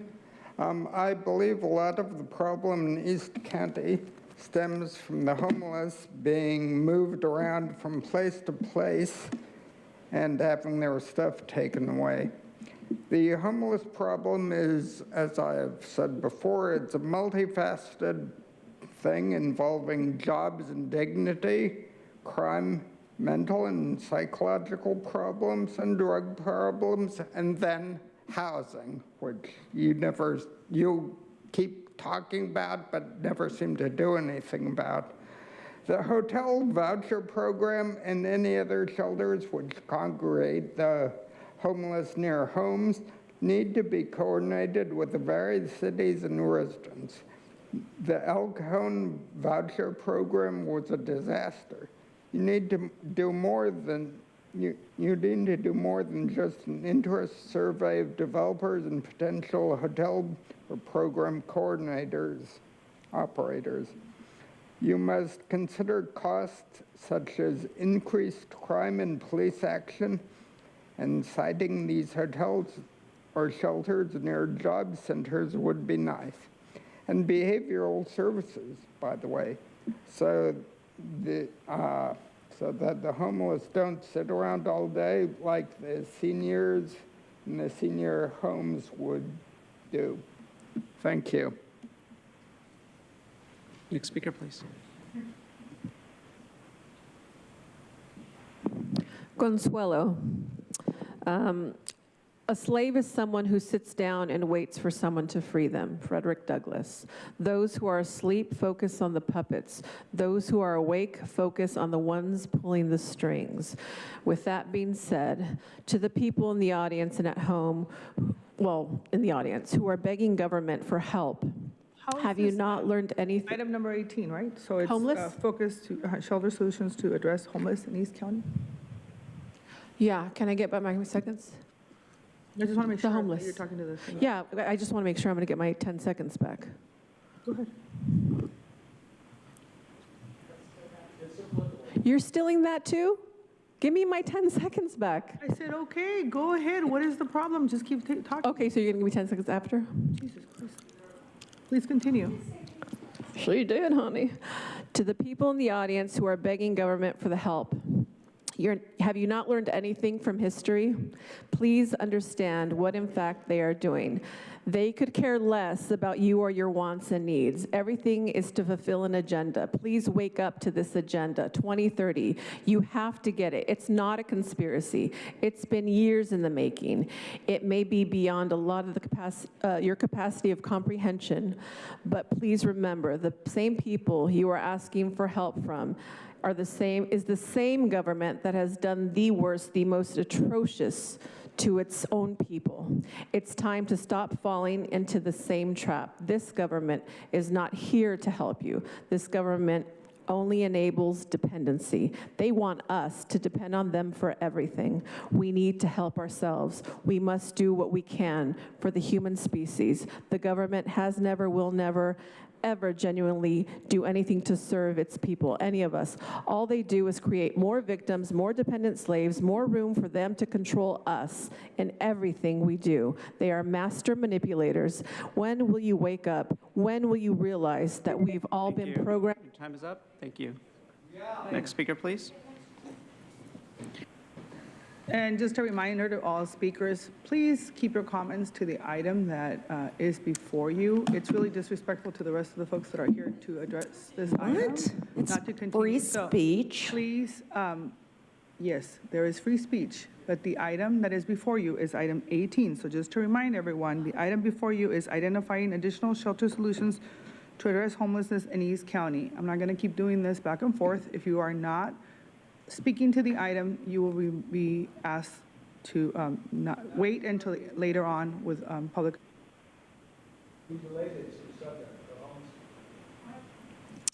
All right, you know who I am. I use the pronouns rock, paper, scissors. You know, just to conduct this analysis cost $150,000. Joel, what's that about? 150,000 for real? To go and see if there's places that you could purchase. And then pass the buck on to somebody else to deal with it. But like Mark said, you know, you're not supposed to own land, and it does seem like a land grab there, because like you could buy that and then never do anything with it, like you claim. Because you're not helping anybody with what you're doing. I mean, you want to give like a safe parking lot, but why are we towing people's vehicles and taking their property when they have to park on the street? Why don't you do something like some kind of voucher program where it's like, hey, you can park on the street until the morning? Or why don't you guys open up this building, right, and use the parking lot underneath? How about that? You probably wouldn't want to do that though, right?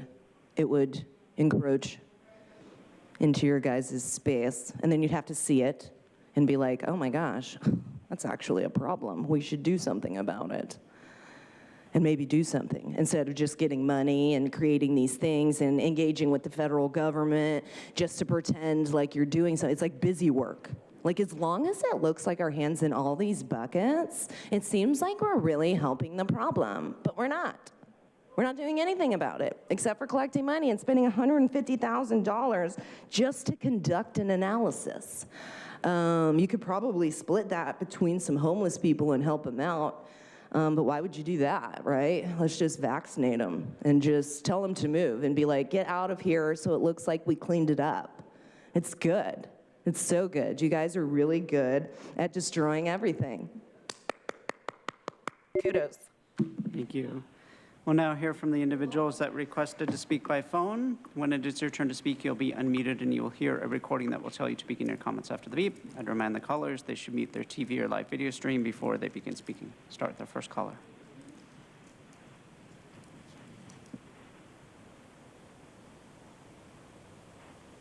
Kevin Stevenson. So yes, I am definitely in favor of this item. Homelessness is a problem no matter which way we try to slice or dice it.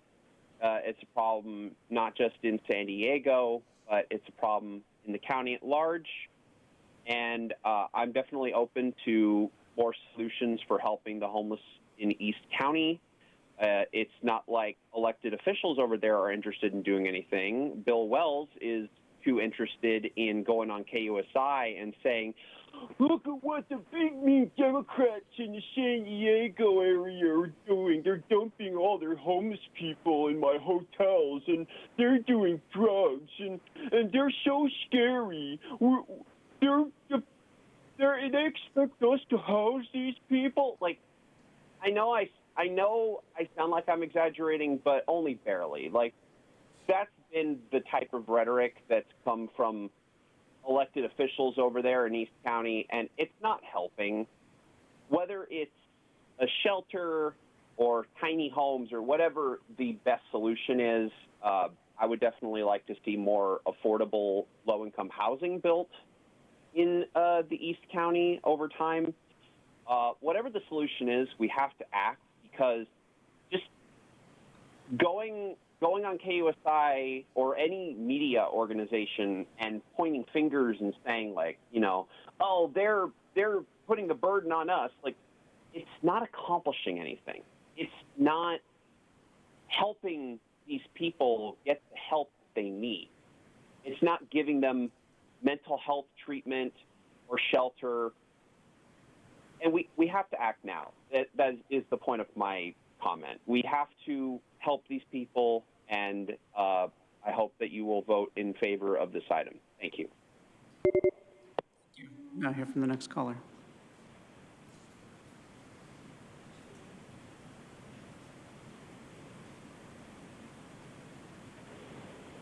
Good morning. This is Hanan Scrapper, Regional Director for PATH San Diego. We appreciate Supervisor Anderson's push to expand interim housing capacity in East County where it's sorely needed. While PATH believes that permanent housing is the optimal solution to homelessness, we know that interim housing has an important role to play, especially in regions like this where bed capacity is limited. We're also thankful to see Supervisor Anderson pushing for non-congregate interim opportunities, which we have seen to be more effective than the traditional model of shelter. We would ask that the county consider pursuing a similar effort in the other regions where interim capacity is low. As the lead agency for outreach throughout the county, our PATH team has seen too many instances of individuals being offered shelter in a location that is upwards of 15 minutes of where that person is living, thereby reducing the chances that they will accept that intervention. We urge that the county continue to equitably build that bandwidth so that individuals experiencing homelessness can remain in the community where they became homeless, close to family, friends, and the support network, which they are all familiar with.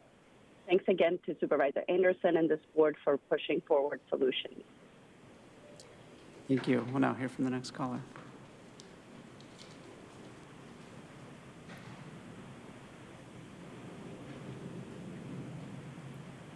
Truth. The item says more people are continuing to fall into homelessness.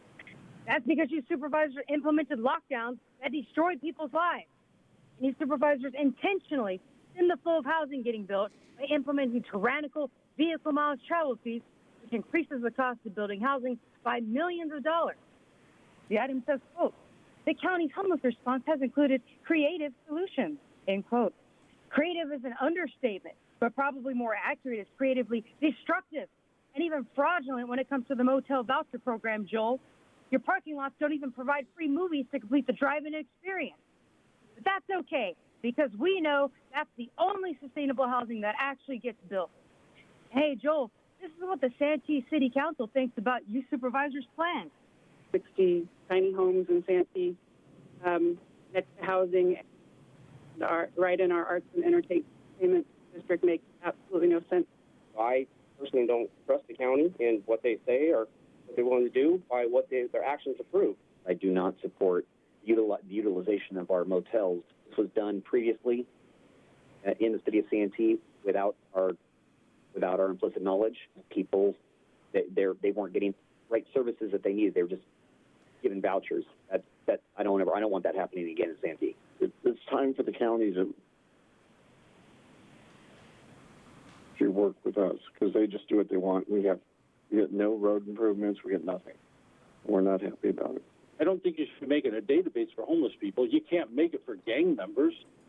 Why is it okay to do it for them? The cost per person is approximately $55,000 in this particular grant. Okay. As we learned tonight, I make $35,000 a year at this job, and if I vacate it, I get an extra $20,000 a year. Golden, wasn't that? It costs $55,000 a head, according to county employee Megan O'Dowd. The county's reputation speaks for itself. Nobody trusts. And Chairwoman Vargas, that concludes public comment on this item. Thank you. Supervisor Anderson? Thank you, Madam Chair. Colleagues, first of all, I want to thank you for all your past support of my district. As you know, we have the fastest growing number of homelessness behind the city of San Diego. In fact, in the point-in-time count a year ago, I haven't seen the new numbers yet. I don't believe they've been released, but we ended up having more in East County than North County coastal, inland, and South Bay combined. And so I've been very pleased that you've been so supportive of my efforts. You know, we've installed safe parking. It's working. We're looking for new locations for safe parking. We've moved forward with temporary cabins with the possibility of locating those, and I'm working diligently with the cities and communities trying to implement that, but we need to do more. Many of the hotels, the voucher system, communities hate the idea of a voucher system, and I think it makes it hard for us to really do the best that we can when we only have maybe 5 rooms out of a hotel being used. We can't locate wraparound services there. We have to visit with wraparound services, which is workable, but I think that looking at a hotel or citing a hotel would give us the ability to actually have many people who need the same services as a cluster of where we can help them, and so we can move people that we are putting in a voucher into a more permanent solution as a temporary shelter. You know, our ultimate goal is not to have anybody in a shelter. Our ultimate goal is to restore people's lives and get them back into the community. And I think that this is a great step towards it. So I'm encouraging you all to support this. It's not been done, as I understand, up to now. And if it works, perhaps we can deploy it more throughout the county. But you know, it's not enough just to help the people experiencing homelessness, but it'll help the residents, and it'll help the businesses and people visiting the area. When we all have a plan and people know how to count on us, we produce better products, and that's what I believe that this will do. So I think that this will help lower the voucher. I think that it will give us a much greater increased shelter capacity that provides wraparound services, 24/7 security, and improve the quality of life of everybody concerned. So today I'm asking for your support.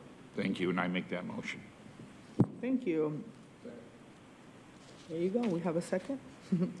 Go ahead, Vice Chair. Yeah, so first of all, I just want to thank my colleague for your constant vigilance and advocacy for our unhoused members of our community, especially in East County. It's really important that we are tackling this issue countywide. I just want to comment in terms of, as we sort of look at how we operationalize these kinds of innovative programs, and particularly as we look at funding and, you know, how we make sure that we can actually pay for these kinds of initiatives.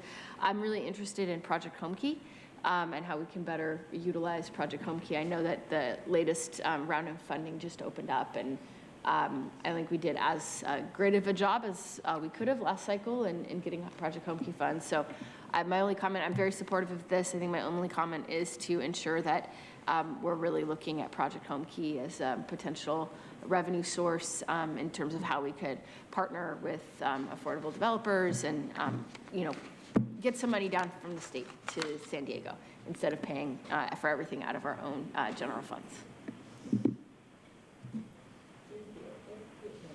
And I'm happy to support this as well, Supervisor. I think this is exactly what we need to be doing. I am particularly, I think it was important that you highlighted that we're going to find a site that doesn't require the CEQA process, because I think that just takes a little bit longer for everything. And so I know it could be a long process, and we need to have solutions that happen now. So I appreciate that, and looking forward to seeing what we can learn from this so we can implement it throughout the county. So with that, we have a motion and a second. Please vote. Chairwoman Vargas, that motion passes unanimously with all supervisors being present and voting aye.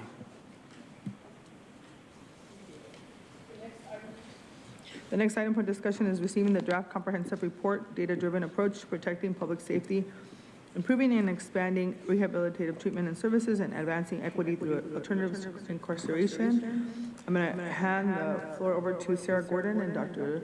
Cindy Burke for a presentation. Good morning, Chairwoman Vargas and members of the board. On October 19th of 2021, your board directed a series of actions intended to enhance public safety, improve and expand rehabilitative services and treatment, and advance equity through alternatives to incarceration. The board's direction identified certain actions, including extensive data analysis, community outreach, and best practices research, to be reflected in a series of reports led by an independent consultant. Today, we're joined by Dr. Cindy Burke of San Diego Association of Governments, our independent consultant. to present on the draft comprehensive report, the fourth report submitted to your board as part of the Alternatives to Incarceration project. The Public Safety Group's Acting Director of Prevention, Diversion, and Reentry, Sarah Gordon, will also provide updates on board-directed actions for short-term enhancements to alternatives to incarceration and report on progress on the broader project. I'll now turn the presentation over to Dr. Burke.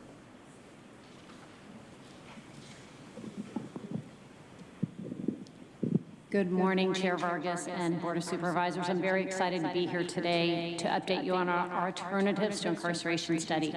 As you know, SANDAG was selected to conduct this data-driven analysis about a year ago. And to remind you, there were 5 broad goals outlined in the request for proposals for this study that included better understanding how the jail population changed during the pandemic, what types of ongoing contact did low-level offenders have with the system when they weren't booked, what were the needs of the at-risk population? How well were they met, and what gaps and barriers existed? What could best practice literature tell us about what might be a program to introduce into San Diego County to address any unmet needs, and also the cost of incarceration compared to alternatives? Today, I'm going to be focusing on sharing recent findings from the 3rd question on needs and on the 4th question on best practice, as well as an overview of our takeaways to date, both from our analysis of this data as well as feedback from the community. Next slide, please. Our analysis for the needs, service gaps, and barriers involved compiling data from 10 different sources. And as we talk about when we look at data, there's not just one source of data. So we looked at who was calling 211. We looked at county data. We looked at Prop 47 evaluation we did. And we also did several surveys as part of our ATI project and did listening sessions as well and talked with our county partners. This information is summarized in the draft comprehensive report that Holly mentioned, and I wanted to highlight data from the ATI community survey with you today because it really sums up some of the themes that we saw. When considering the information, though, I think it's important to note that every individual is unique and that an individual may not perceive they have a need that a clinical assessment might actually identify. Next, please. So when we did our community survey in spring of 2022, we got over 1,100 surveys back, and we found that about 1 in 5 of those individuals said that they had a history of incarceration. And when we asked them if they had any need at the most recent time of their incarceration, you can see that there were some themes. We found that employment assistance, housing navigation, basic necessities, transportation assistance, as well as peer mentorship and educational services were most often identified. Around half or more also reported some level of medical need, assistance getting documentation, such as a driver's license, substance use treatment, and mental health treatment. We also asked ATI community survey respondents if they had a family member incarcerated, because we know incarceration affects more than just the individual who's being detained, and we found that about 1 in 3 said that they did. When we asked them what they thought were underlying factors for those individuals getting to contact with the system, you can see the #1 answer was substance use, noted by about 2/3. Half said mental health issues that had been untreated, 1/3 education or employment issues, and 1/4 housing instability. Our analysis that's detailed in the report also looked at what segments of the population from this survey might have a greater level of need. And we found that those who did not have a high school degree were more likely to have a higher number of needs, those between the ages of 25 and 39, those who self-identified as Black or African American, as well as those who identified as having a mental or physical disability. We also found that when we looked at the 211 data, that for every $1,000 increase in the average household income in a zip code, there was a 3% decrease in need. So obviously, there's not the same level of need across the region. Turning how well needs were met, this slide shows responses from that same sample of ATI community members with a history of incarceration. On the earlier slide, I noted that the 5 most common needs, employment assistance, housing, basic necessities, transportation, and peer mentorship, were needs for about 2/3 to 3/4 of the individuals we surveyed. But as this slide shows, only 1 in 4 reported receiving housing assistance, 1/3 transportation or employment assistance, and 2/5 basic necessities or peer mentorship. The most commonly met need for substance use service was still only received by 3 in 5 who reported the need. We also asked community members if they experienced barriers to receiving services, and if so, what they were. As this slide shows, there was consensus with the most commonly cited, including that it wasn't easy to get to the service or even find out about what the services were, that waiting lists were too long. Just over 1 in 3 also thought that there was barriers related to eligibility restrictions to who could get into a program or difficulty in enrolling. We also added a service provider survey to our study component, and this yielded some interesting information. We asked those service providers who provided services to adults with a history of incarceration what barriers service providers faced. And as you can see, many of the CBOs or community-based organizations we talked to reported challenges hiring and retaining staff, as well as securing reliable and flexible funding. Turning to research question 4, we were also tasked with summarizing what best practice literature suggested would be most effective in reducing incarceration in a way that still maintained public safety. In conducting this review, we looked at local, state, national, and international programs and focused on those that had been rigorously evaluated and been shown to be proven or promising. And we also worked with the working and advisory groups to make note where there were innovative efforts still worth considering. So when we organized this best practice literature review, we looked at something and we organized it with the sequential intercept model, which details how individuals with mental and substance use disorders can come into contact with and move through the justice system. As this slide shows, 0 to 1 focuses on services in the community that address unmet needs and reduce unnecessary contact with the justice system. Programs here can include community-level or law enforcement-assisted crisis response and diversion, such as crisis intervention teams, as well as alternative treatment options for substance use offenders, such as sobering centers. Intercept 2 to 3 relates to an individual's initial detention, court hearings, and time in jail or prison, and focuses on sentencing alternatives, providing programs and services to meet needs and preparing for successful reentry, including warm handoffs. And finally, Intercept 4-5 relates to individuals returning to the community after incarceration and focuses on comprehensive reentry planning, as well as warm handoffs and wraparound healthcare services. While San Diego County has a number of programs in place at each of these intercepts that we'll detail in our report that may want to be something that could be expanded, I want to take the opportunity to highlight 3 programs at 2 of these intercepts, which really came out in this literature review, as well as in our discussion with the working group and advisory group for consideration for the county that we'll be detailing more in our final report. Next slide, please. First at Intercept 01 is something called the Pinellas Safe Harbor Program, and this is located in Florida, and it's located next to a detention facility. And so individuals who have housing instability, a high level of needs, and a history of incarceration, it's a one-stop shop. It's right there, and it's what was just talked about with the last item of making sure that individuals can get connected easily to the services that they need and also have the housing stability that they need. Next slide, please. Turning to Intercept 4-5, there's a program up the road in Orange County called Project Kinship, and this is associated with the Global Homeboy Network. It was started by an individual who was formerly incarcerated, and the mission of this program is to provide support and training to lives impacted by incarceration, gangs, and violence through hope, healing, and transformation. And some of the key parts of this program is that it utilizes peer mentors as well as clinical staff. They do in-reach into the jails. They wait actually outside the jail for when somebody's released to provide both short-term need assistance as well as long-term care management. And they also focus on working with the individual who was incarcerated as well as the families. Positive outcomes associated with this program have included lower rates of follow-up arrest. And finally, also at Intercept 4-5 is something called the Transitions Clinic Network. This was a healthcare model that was first started in San Francisco in 2006. It utilizes, again, clinical team members with peer mentors, as well as warm handoffs, making sure that people can get to the services they need to.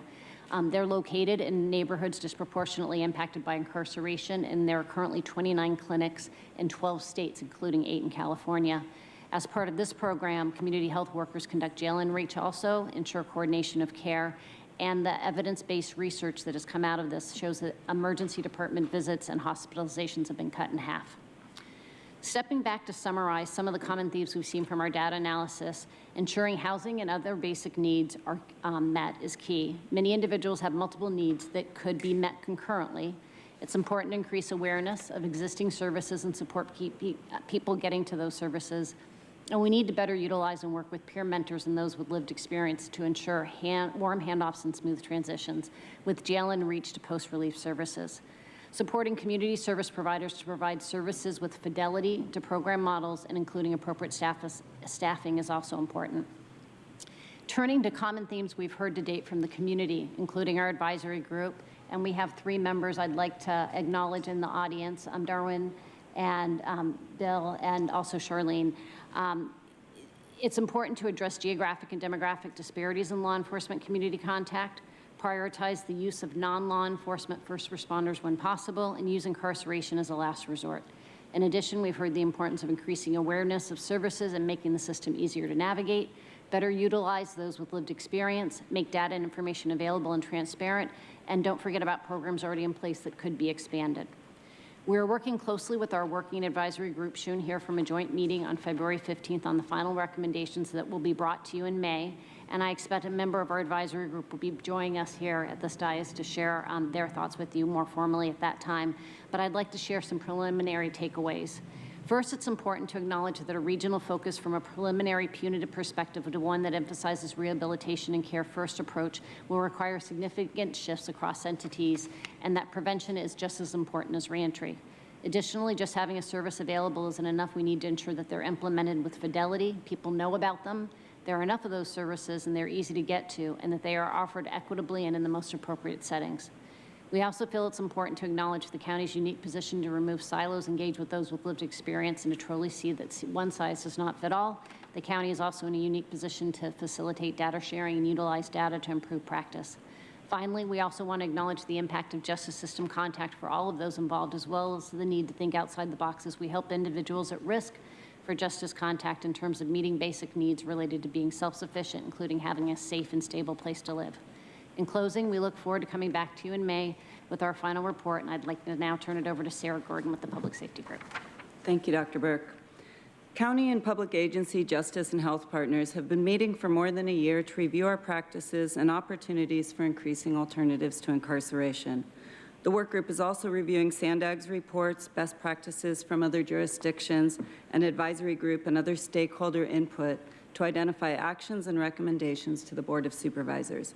You can see examples of the departments and agencies engaged in this work on our slide.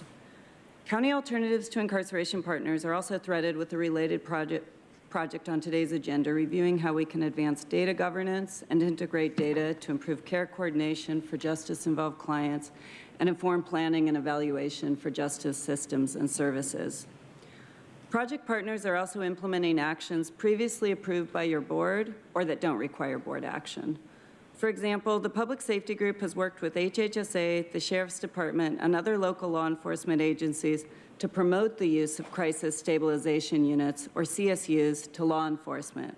We created a series of videos featuring members of local law enforcement discussing the benefits of CSUs as an alternative to incarceration.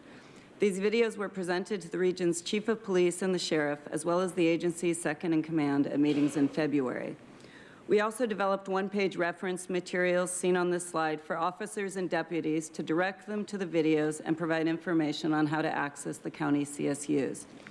Additionally, this January, the county executed a contract for the new Recovery Bridge Center in the city of San Diego, which for the first time will allow law enforcement from any agency to drop off an individual at the Centering Sobering Services instead of booking them into jail for public intoxication charges. This new contract builds on a board action from February 2022 authorizing the CAO to enhance the capabilities of sobering services in the central region to serve higher acuity clients who may be under the influence of controlled substance or alcohol or both. The Recovery Bridge Center can receive clients 24/7, and it's designed to provide better connections to ongoing treatment and social services. These are some of the actions we've undertaken to extend the benefit of existing programs. We'll present additional actions and recommendations in a May board return. I'll turn it back to Holly to conclude. Thank you, Sarah and Dr. Burke. Your board has long invested in alternatives to incarceration. In fact, this fiscal year, between the Public Safety Group and the Health and Human Services Agency, the county budget includes $179 million for programs that support justice system prevention, diversion, and reentry. We're committed to continuing this important work and seeking new, innovative, and effective ways to reduce justice system involvement and maintain public safety.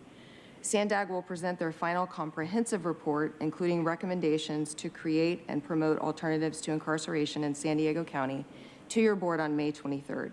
County staff will also use SANDAG's analysis and diverse stakeholder input to develop related recommendations for your board's consideration at that May meeting. In addition, advisory group recommendations will also be presented to the board at the same time. And as Cindy mentioned, I'd like to acknowledge and thank Darwin Fishman, Charlene Ottolino, and Bill Payne for being here today and contributing their time to this important work. Chairwoman Vargas, that concludes our presentation, subject to questions from your board. Thank you. Vice Chair Lawson. A lot of stuff to say. So, first of all, I just really want to thank everyone, the advisory board, our entire SANDAG team, and our county team, our table. I think this has been and continues to be a really important and difficult process, trying to get so many stakeholders on the same page, because our justice system just really has so many players that need to be rowing in the same direction in order to serve our community effectively. And I think that's one thing that really feels really important and really groundbreaking about this work, is that we're collaborating and trying to better understand, what are the service gaps and what are the needs that we can invest in to better serve our communities, that also, would have support from our DA and our judges and our sheriffs as well. So acknowledging that these, we're not always on the same page on those investments. So really appreciate the collaboration and the effort and the diligence. I know that there's just been a ton of work and sometimes a lot of disagreements, which I think is healthy. And I know that there's probably going to be some divergences of opinions coming back at the final report, and I welcome those. We'll be really interested to see where input does not line up and where there are not overlaps. I think that's really important to be able to, give space and give voice to that. So, when I look at this, I just want to comment on a couple things that jump out to me, and then, what I hope that we can see when we come back. I definitely was very clear that we have all sorts of barriers that are pretty severe in housing, in employment, in behavioral health services, and in access to other services. And the origin and source of those barriers are pretty diverse, right? Everything from lack of transportation to can't even get in the program because the wait times are too long. So it's great that we have it in theory, but there's no spots. To it being in different neighborhoods or different parts of the county that becomes irrelevant, or, frankly, people don't even know the program exists. So lots of programs out there, but not really clearly failing to effectively meet a lot of needs. So I thought that was really helpful just to sketch out the needs, because it's really hard to think about interventions and solutions if we don't actually know what the needs are. And in that regard, I really appreciated the sequential intercept model. I thought that was really helpful, and I definitely hope to see, when we come back for our final report, these best practice interventions aligned with that sequential intercept model. I thought that was just very helpful to say, okay, where are we in this cycle? And to just be really clear, where are we? And of course, you might have similar programs or even the same program that could be applicable for justice-involved folks at different parts of that model, but there's also going to be pretty significant and substantial differences in the program design, but also substantial differences in the size and scope of the programming that we need, depending on the impacted population. So definitely hope to see that as a framework. I thought that was really helpful. I really appreciated the kind of the preview around best practices. I was kind of like a taste to what I hope we see coming back at the final report.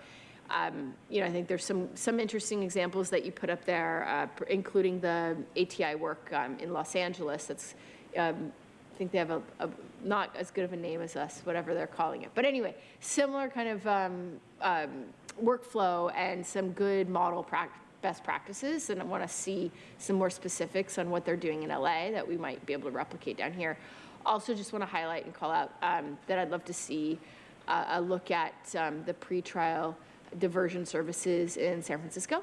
I think they have some really innovative programming as well, the pretrial diversion in San Francisco. But those are just top of mind. I'm sure that you all will come up with significantly more and better best practice examples from across the country and maybe even from around the world.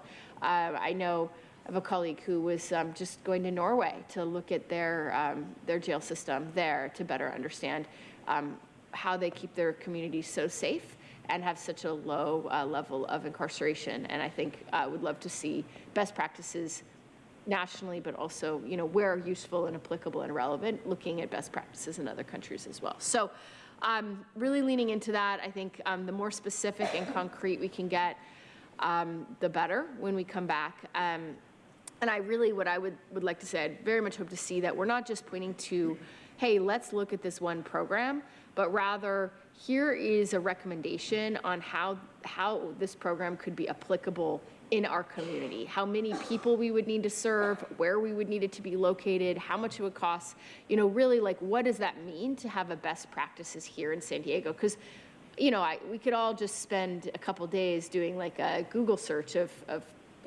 best practices other places, but the real useful information, I think, from my point of view, is what does that mean? Like, how does that best practices in other communities then match and mesh onto this amazing research that we've done that identified the needs? So therefore, based on the needs and based on these best practices, what would be our recommendations regarding program investments and interventions, and for how many people and for which people and which point on the sequential intercept model and where and how much it's going to cost. So I know just kind of want to comment a little bit more on the actual report here, but just I think that this could go lots of directions. I know there were a lot of questions asked, and just wanted to share a little bit about some of the major, what I really hope some of the big takeaways are, that we don't just spend a year and a half writing a report, right? That you all come back with some like really clear investments and action items that we can then lean into as we look at how to better serve our community.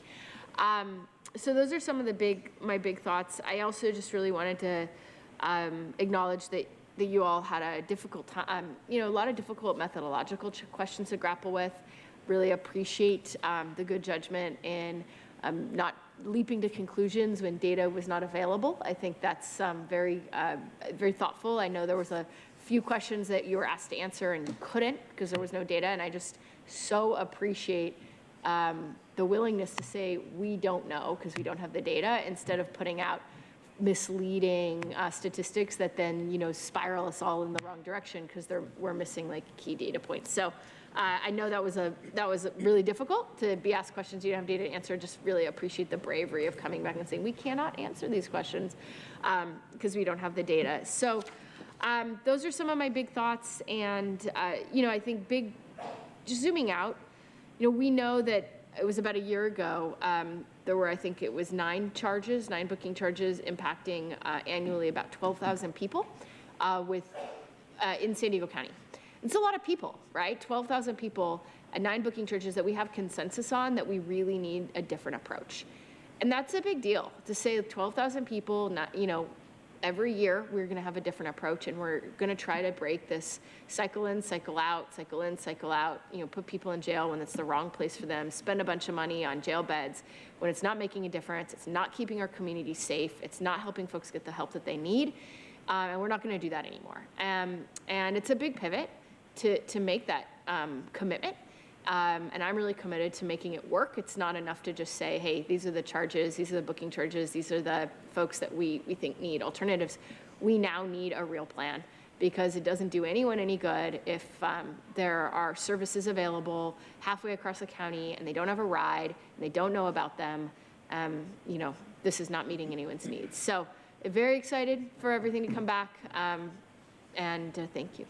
And thank you as well to our advisory board. I think you all have been amazing with your participation and agitation, which I really appreciate, and just sort of continued advocacy for making sure that the voices of the most impacted communities are part of the conversation or at the table. So thank you. Thank you. We're going to go ahead and go to public comment, and then we'll have the rest of my colleagues. Thank you, Chairwoman Vargas. We have 19 requests to speak on this item, 9 in person and 10 requesting to speak by phone. Also note for the record that we received 1 e-comment in favor. Any members of the public that requested to speak on item 19 by phone, please dial into the conference line now using the instructions that were provided to you. We'll begin with the in-person speakers, starting with those in favor of this item.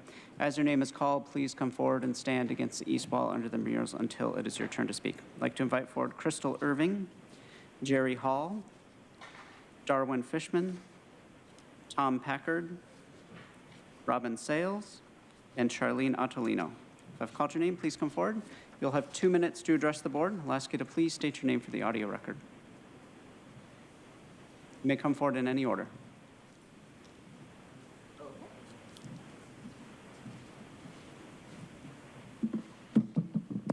Hello, Chairwoman Vargas, Vice Chair Tara Lawson-Remer, and Board of Supervisors. My name is Crystal Irving, and I'm president of SEIU Local 221, proud to represent over 10,000 people who work for the County of San Diego. I want to express our support of the board pursuing a thoughtful approach to creating alternatives to incarceration. We all know that Black and brown communities have been more impacted by systemic racism of our justice system, which Khalid Alexander so eloquently outlined while receiving the proclamation for Pillars of the Community this morning. We know that preventing people from entering the criminal justice system is key and must be our primary focus. And then we also must ensure that jails do not become a revolving door because of the lack of knowledge or access to adequate resources and services. This item is a good step, a good first step in a better direction, and we know that it will require long-term, ongoing investment and frequent reassessments to make sure that we follow through with implementations. That includes warm handoffs for new program participants, collaboration in breaking down the silos between areas, including health, employment, and housing, as well as a service model that is saturated with not only cultural competency, but cultural humility, both systematically and by individual service providers. We commend the board for taking a much-needed action step to center equity and address systemic inequities of mass incarcerations on our communities. Thank you. Thank you. Next speaker, please. Good morning, Chair Vargas, and in spirit, and supervisors in the community. My name is Jerry Hall, in Chair Vargas's District 1 East Village. I speak from a lived experience of childhood trauma, addiction, criminal legal involvement, followed by long-term recovery and community engagement since. I speak in support of the work of the ATI Advisory Group, SANDAG, and the related internal stakeholders. And I'd like to offer a few points of consideration. One is when considering data, including in the next item that you'll hear, we must ensure timely, widespread access of de-identified machine-readable data to the public so that we can contribute on a more informed basis. Two, we must factor long-term inherent systemic biases to think outside the box. In this report, for instance, we're looking at a limited number of 9 charges, although RAND found that 2/3 of people in LA jails would qualify for diversion. So we're looking at a very small subset, but about 2/3 of the mental health population inside our jails could qualify. Due to lack of data, we're unable to report cost-benefit analysis specific to our county, but there is significant research reflecting a 3-to-1 cost-benefit yield for diversion efforts, much more when negating victim impacts. And one thing we don't talk about is the social weight, the social value of a man and not being sitting in jail and not contributing to his family and all.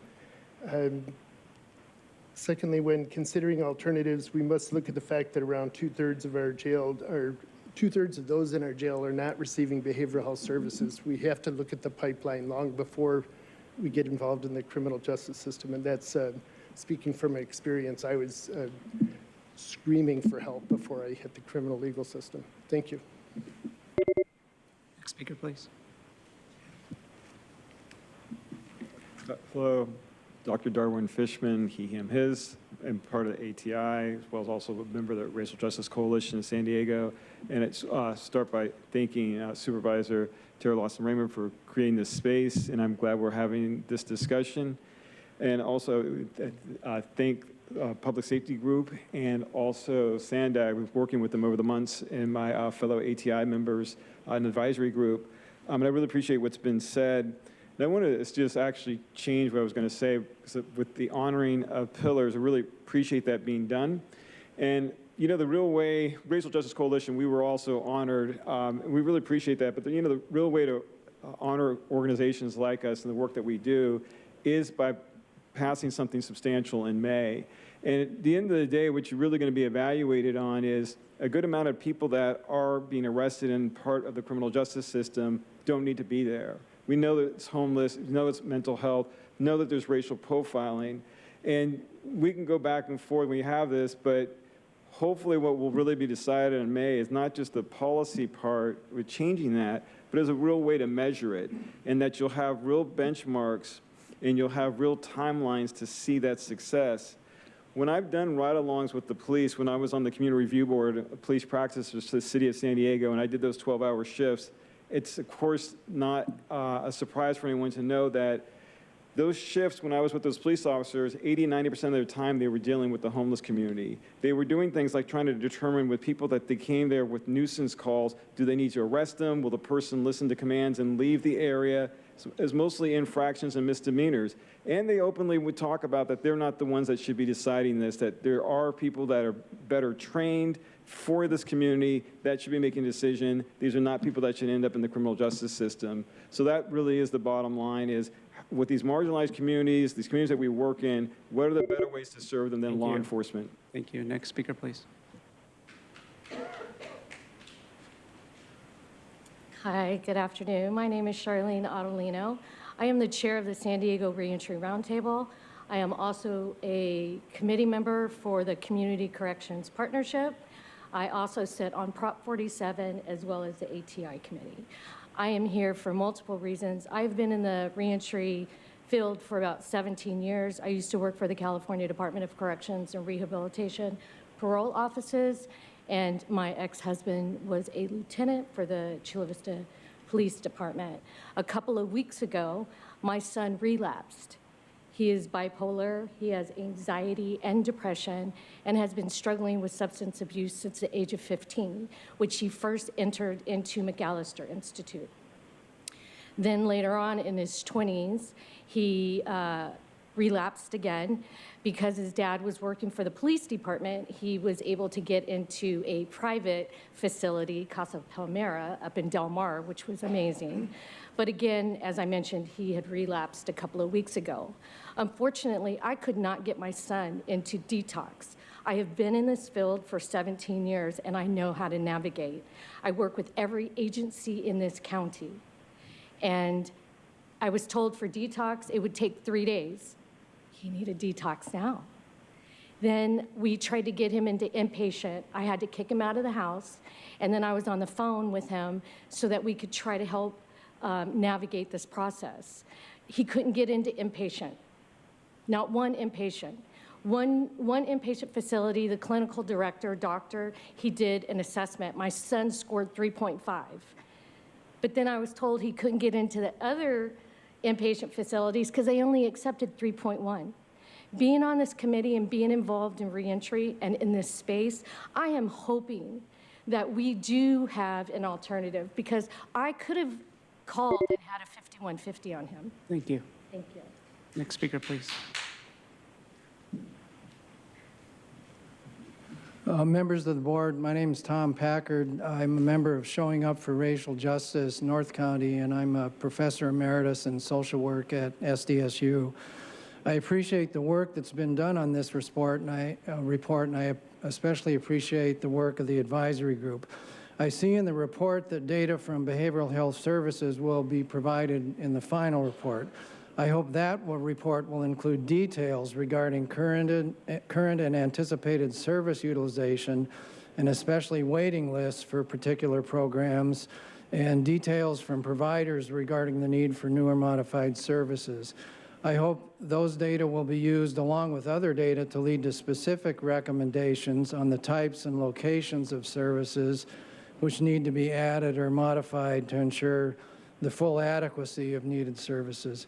I also encourage you to make the ATI advisory group permanent so that they can provide continual oversight of the implementation of your board's final directives at the May meeting.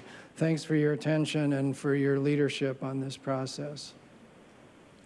Thank you. As the next speaker is coming forward, I'd like to invite the speakers in opposition of this item, Mark, Audra, and Paul Henkin. If I've called your name, please come forward. Can I start? Hi, my name is Robin Sales, and I'd like to thank Tara Lawson-Remer for bringing forward this comprehensive research. I am speaking as a 46-year resident of the county and a founding member of Showing Up for Racial Justice North County. As the co-chair of the Criminal Justice Subcommittee for the Behavioral Health Advisory Board, whose goal is to divert folks with mental health and substance abuse diagnoses to treatment, not incarceration, I strongly urge you to require specific recommendations from SANDAG's ATI project. Funding must be allocated to the BHS so that infrastructure can be established for data sharing among the Sheriff's Department, the Behavioral Health Services, and its contractors, and most importantly, the people involved. The goal is and should be to provide a continuum of care, to expand the capacity to have timely access to clinical and sobering services. The draft report from SANDAG identifies the lack of housing as a primary co-occurring contributor to incarceration.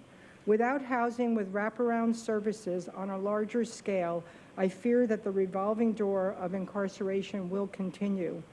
Our committee, which includes community participation, has dedicated over 18 months to these issues and will continue to act as a watchdog entity until our systemic problems are solved. I applaud our team and the excellent experts who guide our work. Thank you. Thank you. Next speaker, please. Mark, first of all, you're not addressing, as usual, any of the real causes to your problem. Inflation caused by the banking system the Founding Fathers specifically warned about and said your children will wind up homeless on the very land their fathers fought for, is a direct cause. And of course, your corporate oligarchy destruction of 40% of the middle class economy by lockdowns did a lot of damage. And it's hilarious and sad, Nora, that you start out the meeting by saying what a great job you did when you destroy 40% of the economy.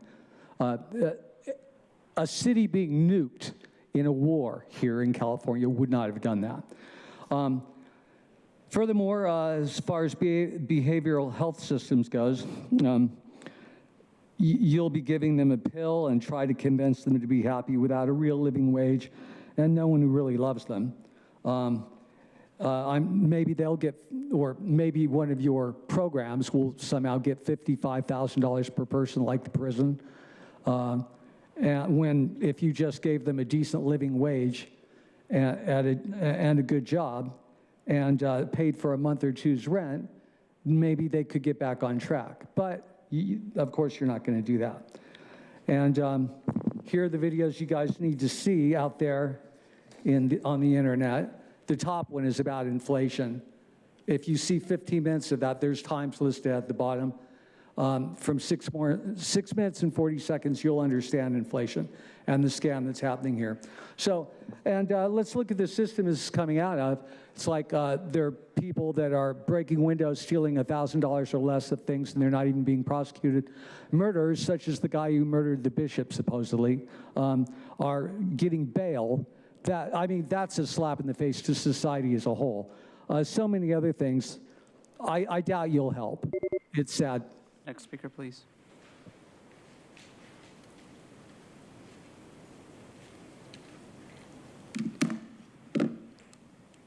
Hi, Lion Paul here again.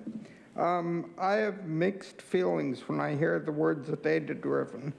Data-driven is a buzzword meaning that the human input, emotion, or feeling is unnecessary. For example, there was a race between Smith and Jones. 49% preferred Smith, 51% preferred Jones. How many would have chosen a blind monkey? How many actually care? The answer requires context, maybe interviews, more than just numbers. And treatment should be on an individual basis. Again, lots of the graphs in the presentation were over 100%, so it's hard to tell what you actually mean when you say a third of the people had such and such a problem or whatever. Again, SANDAG, which issues so much data-driven crap, is a transportation planning agency under California Government Code, Section 29532.1, subsection H, and Public Utilities Code, Section 132350 and 6, so on. They should not have or convene an alternatives to incarceration advisory group and should not be creating a draft comprehensive report on data-driven alternatives to incarceration. Sandag just doesn't cut it anymore. Thanks. Thank you. Next speaker, please.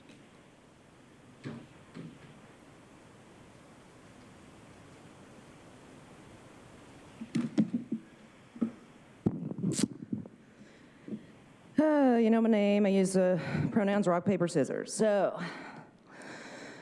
this is one of my favorites. You could probably guess why. I don't know. Maybe I've been arrested a few times here and assaulted, and all for my constitutional God-given rights. And so then I wonder, it's like you talk about, and the fact that we're using Sandag for this, what? But whatever. But it's like, who's really being put in jail, right? Not the criminals. It's not filled with criminals. It's filled with people that don't need to be there. So your whole approach on this, it's not like how to keep people from being criminals, because they're not. You're basically saying they need all this other help, yet you know what, we're just gonna throw them in jail and then see if it's gonna cost more to give them help or just keep them there, which you couldn't determine. If it's gonna cost more to give them help or what, I don't know. I mean, sitting in that jail cell, it's like, how much does that really cost? I mean, they don't bring me anything. So, I mean, I'm just sitting there. I mean, it costs some electricity maybe, right? But maybe they have solar, so it's free for them. But regardless, the fact is that you have people like Gonzalez who beats women and is roaming the streets. But then you put people in who are just, you know, defending someone or exercising their constitutional rights in jail. Yeah, I can't wait to see what happens in March, the 22nd, when I have to go to court, because that'll be great. But the fact is you want to serve 400 participants over 3 years, and it's going to cost $26,500 per person if you're dividing up that money. Pretty sure it doesn't cost that much to go in jail, but everything you guys do is reverse. Because if you really wanted to help stuff, you wouldn't engage in putting people in jail for no reason. Because you all should be in jail. Gonzalez. Thank you.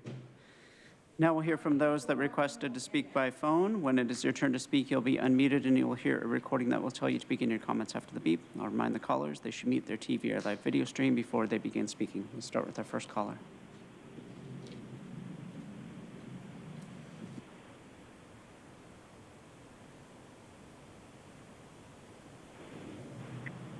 Good afternoon. I'm Hanan Scrapper, Regional Director for PATH San Diego. I'm calling in support of the draft comprehensive report on alternatives to incarceration. First off, I want to thank Supervisor Lawson Reamer for her leadership on this issue and for including me and my PATH colleagues in the work group. We are in full support of the direction on the board's effort to pursue alternatives to incarceration, which involves the development of critically necessary tools to prevent homelessness. We believe this is a good first step that will require ongoing investment. Of the many best practices identified in the report, one that we found to be particularly effective are re-entry programs. In fact, PATH has been partnering with the county on the Community Care Coordination C3 program since 2019. This program pairs folks exiting the justice system with intensive in-reach and custodial settings to prevent recidivism. Last year, 100% of participants were successfully housed within 24 hours of release. Additionally, over 70% of participants did not recidivate, which far surpassed our goal of 25%. There are many other best practices identified in the report, and we encourage you to fully consider them. As we move forward, we must also continue to center equity and understand successful outcomes will not just mean a reduction in total counts, but must also address the systemic inequities of mass incarceration on our communities. We appreciate the time and effort that the county is putting towards this effort, and will continue to be part of the conversation as we head towards the final report later this year. Thank you. Thank you. Now hear from the next caller.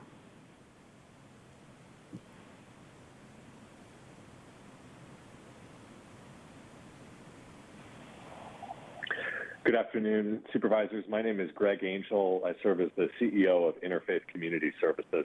I want to commend Supervisor Lawson Reamer for your leadership bringing this item forward, and I want to commend the entire Board of Supervisors for your commitment to the strategies outlined in this report, many of which you have already demonstrated support for. I will echo much of the comments made by Ms. Hanan Scrapper from PATH, who just spoke. The issues impacting our neighbors experiencing homelessness are often systemic in nature, and we see an overrepresentation of criminal justice involvement among historically marginalized and oppressed individuals and communities. And there is a clear need, as the report outlines, to provide alternatives to simply incarcerating those individuals. Interfaith has the honor of providing for a number of years one of the only detox programs operating in North County, serving all genders. It's a partnership with the County of San Diego, funding through the organized delivery system of Drug Medi-Cal. It's a small 11-bed detox, and most days we get about 40 calls a day from individuals seeking to withdraw from drugs and alcohol. More than 80% of the individuals seeking help report fentanyl as their #1 drug of choice. These are individuals seeking a better life, and thanks to the support from the county, we're able to help a number of them. But the reality is we're not able to help nearly as many as are seeking assistance. So I want to just highlight the prevalence of substance use disorder identified among the population experiencing incarceration. Name for you that there are dozens of individuals who call us every day seeking help. We're able to help many, but we're not able to help. Now hear from the next caller.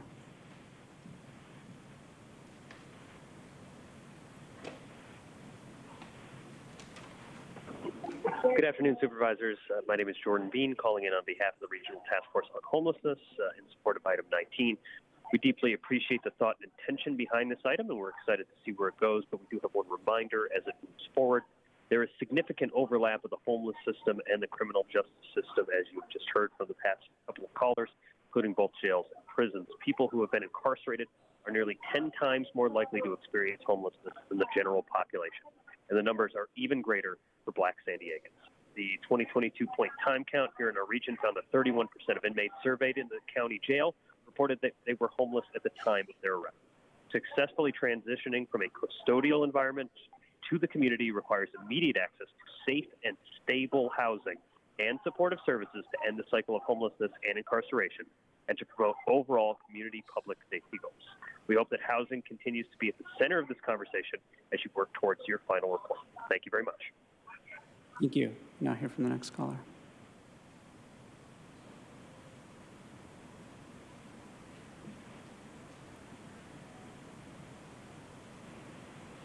Hello, this is Layla Aziz. Can you hear me? Yes, please go ahead. Hi, this is Layla Aziz from Pillars of the Community. I'm also one of the members of the Alternatives to Incarceration work group. I've been working in this group, and first of all, I want to thank Tara Lawson Reamer for even convening us, and the rest of the board members. You're commended for the work you're putting in and looking at better alternatives and putting people in cages. One of the issues we're having is on the ground. We work with people in the criminal justice system. We go, we court watch with them, we court support with them. And we're seeing that if we're looking at this new institution, these new institutions of moving people away from jail, right now the ones that we have are not functioning. And they still have the institutional racism that our homelessness and our jail population has. So we went to court with a young man. He pled guilty based on being told he would get an alternative to incarceration. After pleading guilty, they did an assessment on him, the sheriff, and told him that he had to report to jail. He was high risk. He failed the assessment, young Black man. Throughout the community, we are having young Black men tell us the same thing. So we pulled a public records request to look at the numbers. Black people are 5.6% of the population. We're jailed at a rate of 20 to 23%. Our acceptance rate in alternatives to incarceration is 9%. Our denial rate after pleading guilty, being promised this program, is 29%. That matches what the gentleman before me stated about the black population in unsheltered and sheltered homeless rates, which are 21% of black people are the unsheltered rate, and 30% of black people are in shelters. That of people that are homeless are in shelters. Those, we have to look at the racial implications and the institutional implications of systemic racism when we're building these, where they're going to still harm the same people. Thank you all. Please, let's start looking at this from the beginning, and let's really look at from an equity lens before we roll this out, because right now... We'll now hear from the next caller.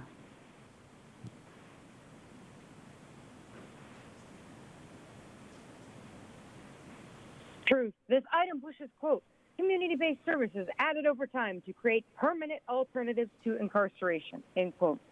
Send in the white coat. Community policing, community incarceration, community rehabilitation, community health care, etc.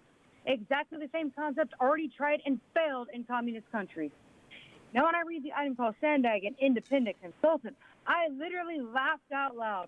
What part of their regulating economic activities and personal behaviors regional plan shows any unbiased care for the community? This item's attachment A admits, quote, around 91% of contacts were for drug-related offenses. Incarcerated individuals said services rated as not very helpful included substance abuse treatment, end quote. Yet substance abuse is never addressed by these supervisors. Again, attachment item admits, quote, the data did not analyze whether individuals committed more serious offenses over the sampling period. Over 77% had justice system contact in the 1 year prior. More than 1/4 had 6 or more contacts.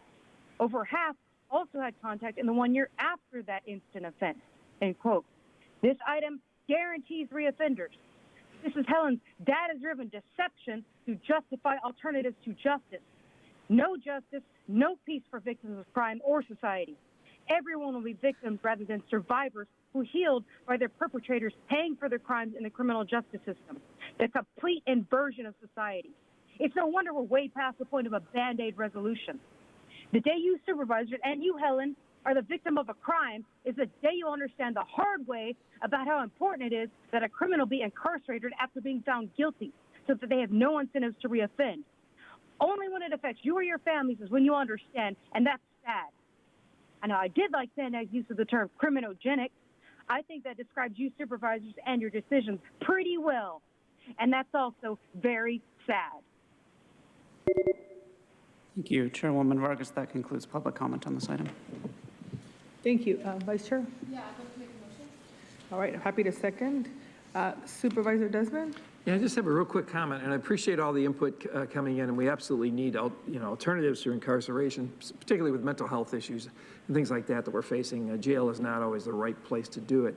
But I do want to just comment on the utilization of crisis stabilization units as an alternative to incarceration.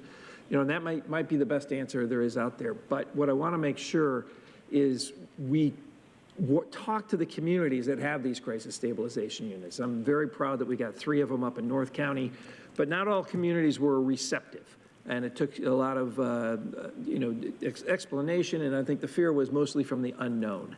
And so I want to make sure that we work with these communities that have these crisis stabilization units if we start to add different missions to them along the lines. And that might be the best answer, but we definitely have to work with these communities prior to that and during that process to make sure that everyone understands what's going on. So that's my only comment. I want to make sure those communities are informed. Thank you. Thank you, and I just want to say thank you, Vice Chair Lawson-Remer, and to the team for all the work that has been done, particularly on this report and all the research, and all of the community members who were engaged in providing the information and feedback. Agreed with my colleagues' comments, and I really think it's extremely important that we support anything we can around mental health treatment, substance abuse treatment, as well as employment and vocational training. Those are all really key essential resources to make sure that we are on track. And so thank you for the comprehensive report outlining the various actions and I think we're headed in the right direction. So with that, we can go ahead and take a vote. Chairwoman Vargas, that motion passes unanimously with all supervisors who are present voting aye. Okay. Thank you so much. We are about 15 minutes behind, so we're going to go ahead and take a lunch break and then move into our closed session item that we have to have a time certain for, and then we'll come back. So that would be 2:30. So what is it?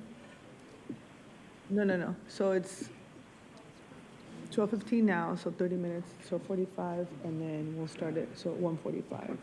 So we'll be back at 1:45. Yes. And Chairwoman Vargas, we do have one request to speak on the closed session matter. At this time, the individual that requested to speak on item 23, if they could please dial into the conference line now using the instructions provided to you. Go ahead.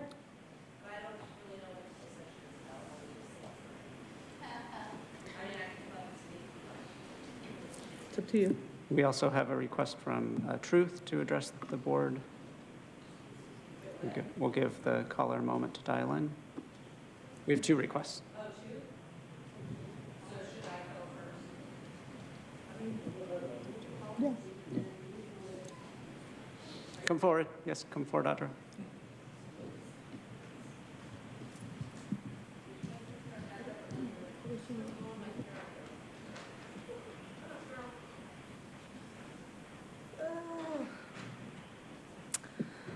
I almost didn't make it this morning, so I signed up to call in. That's why. Appreciate it. Not really sure what this item is about, actually. Is it about law, legal stuff that you guys are engaging in? Well, I look forward to the day when we can be dealing with my stuff in that realm. That will be fun, right? Because then we can be like face to face, and then you guys can maybe address it and not pretend like nothing exists. But then I was also wondering, in the last thing that we were talking about warm handoffs, what is that? It's kind of a weird term. I would like to give you all warm handoffs. Right? I mean, can we do that? Warm handoffs? Like when we get here, let's give warm handoffs and just be like, we're just warm handing it off, right? Jim, are you laughing? It's not funny. It's serious. But for real, I do look forward to when I'm a part of closed session and we get to address stuff and be real and not ignore the elephant in the room, which is that man back there. He's still taunting me. He likes to play around and be like, hey, Audra, hi, thank you so much. It's very weird that the man who assaulted me is trying to intimidate me in these rooms. It's good. So, but yeah, I think I suggest warm handoffs in the beginning of every meeting would be good. Jim, I expect a warm handoff from you soon, okay? Doesn't it sound like an innuendo? Kind of does. It's a little bit weird. It's a little bit weird, and it was weird hearing it like 20 or 30 times during this last item. But anyway, thank you for my time. We'll now hear from the individual that requested to speak by phone on the closed session matters.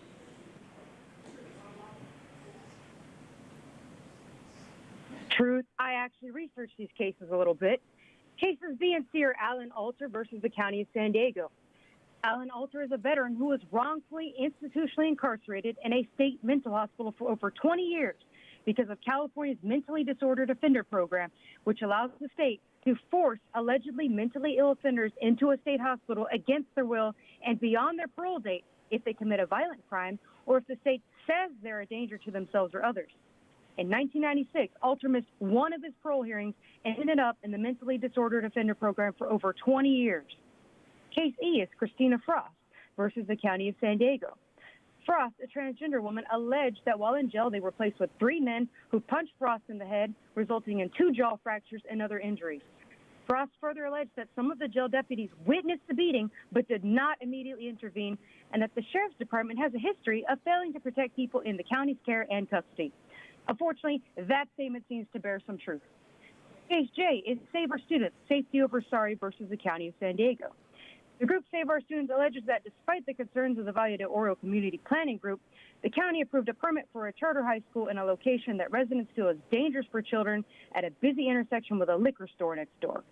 And Case F is Frankie Greer versus the County of San Diego. In 2018, Greer was injured in the San Diego Central Jail. Allegedly, Kelly Martinez refuses to release internal review jail records. Sounds like business as usual.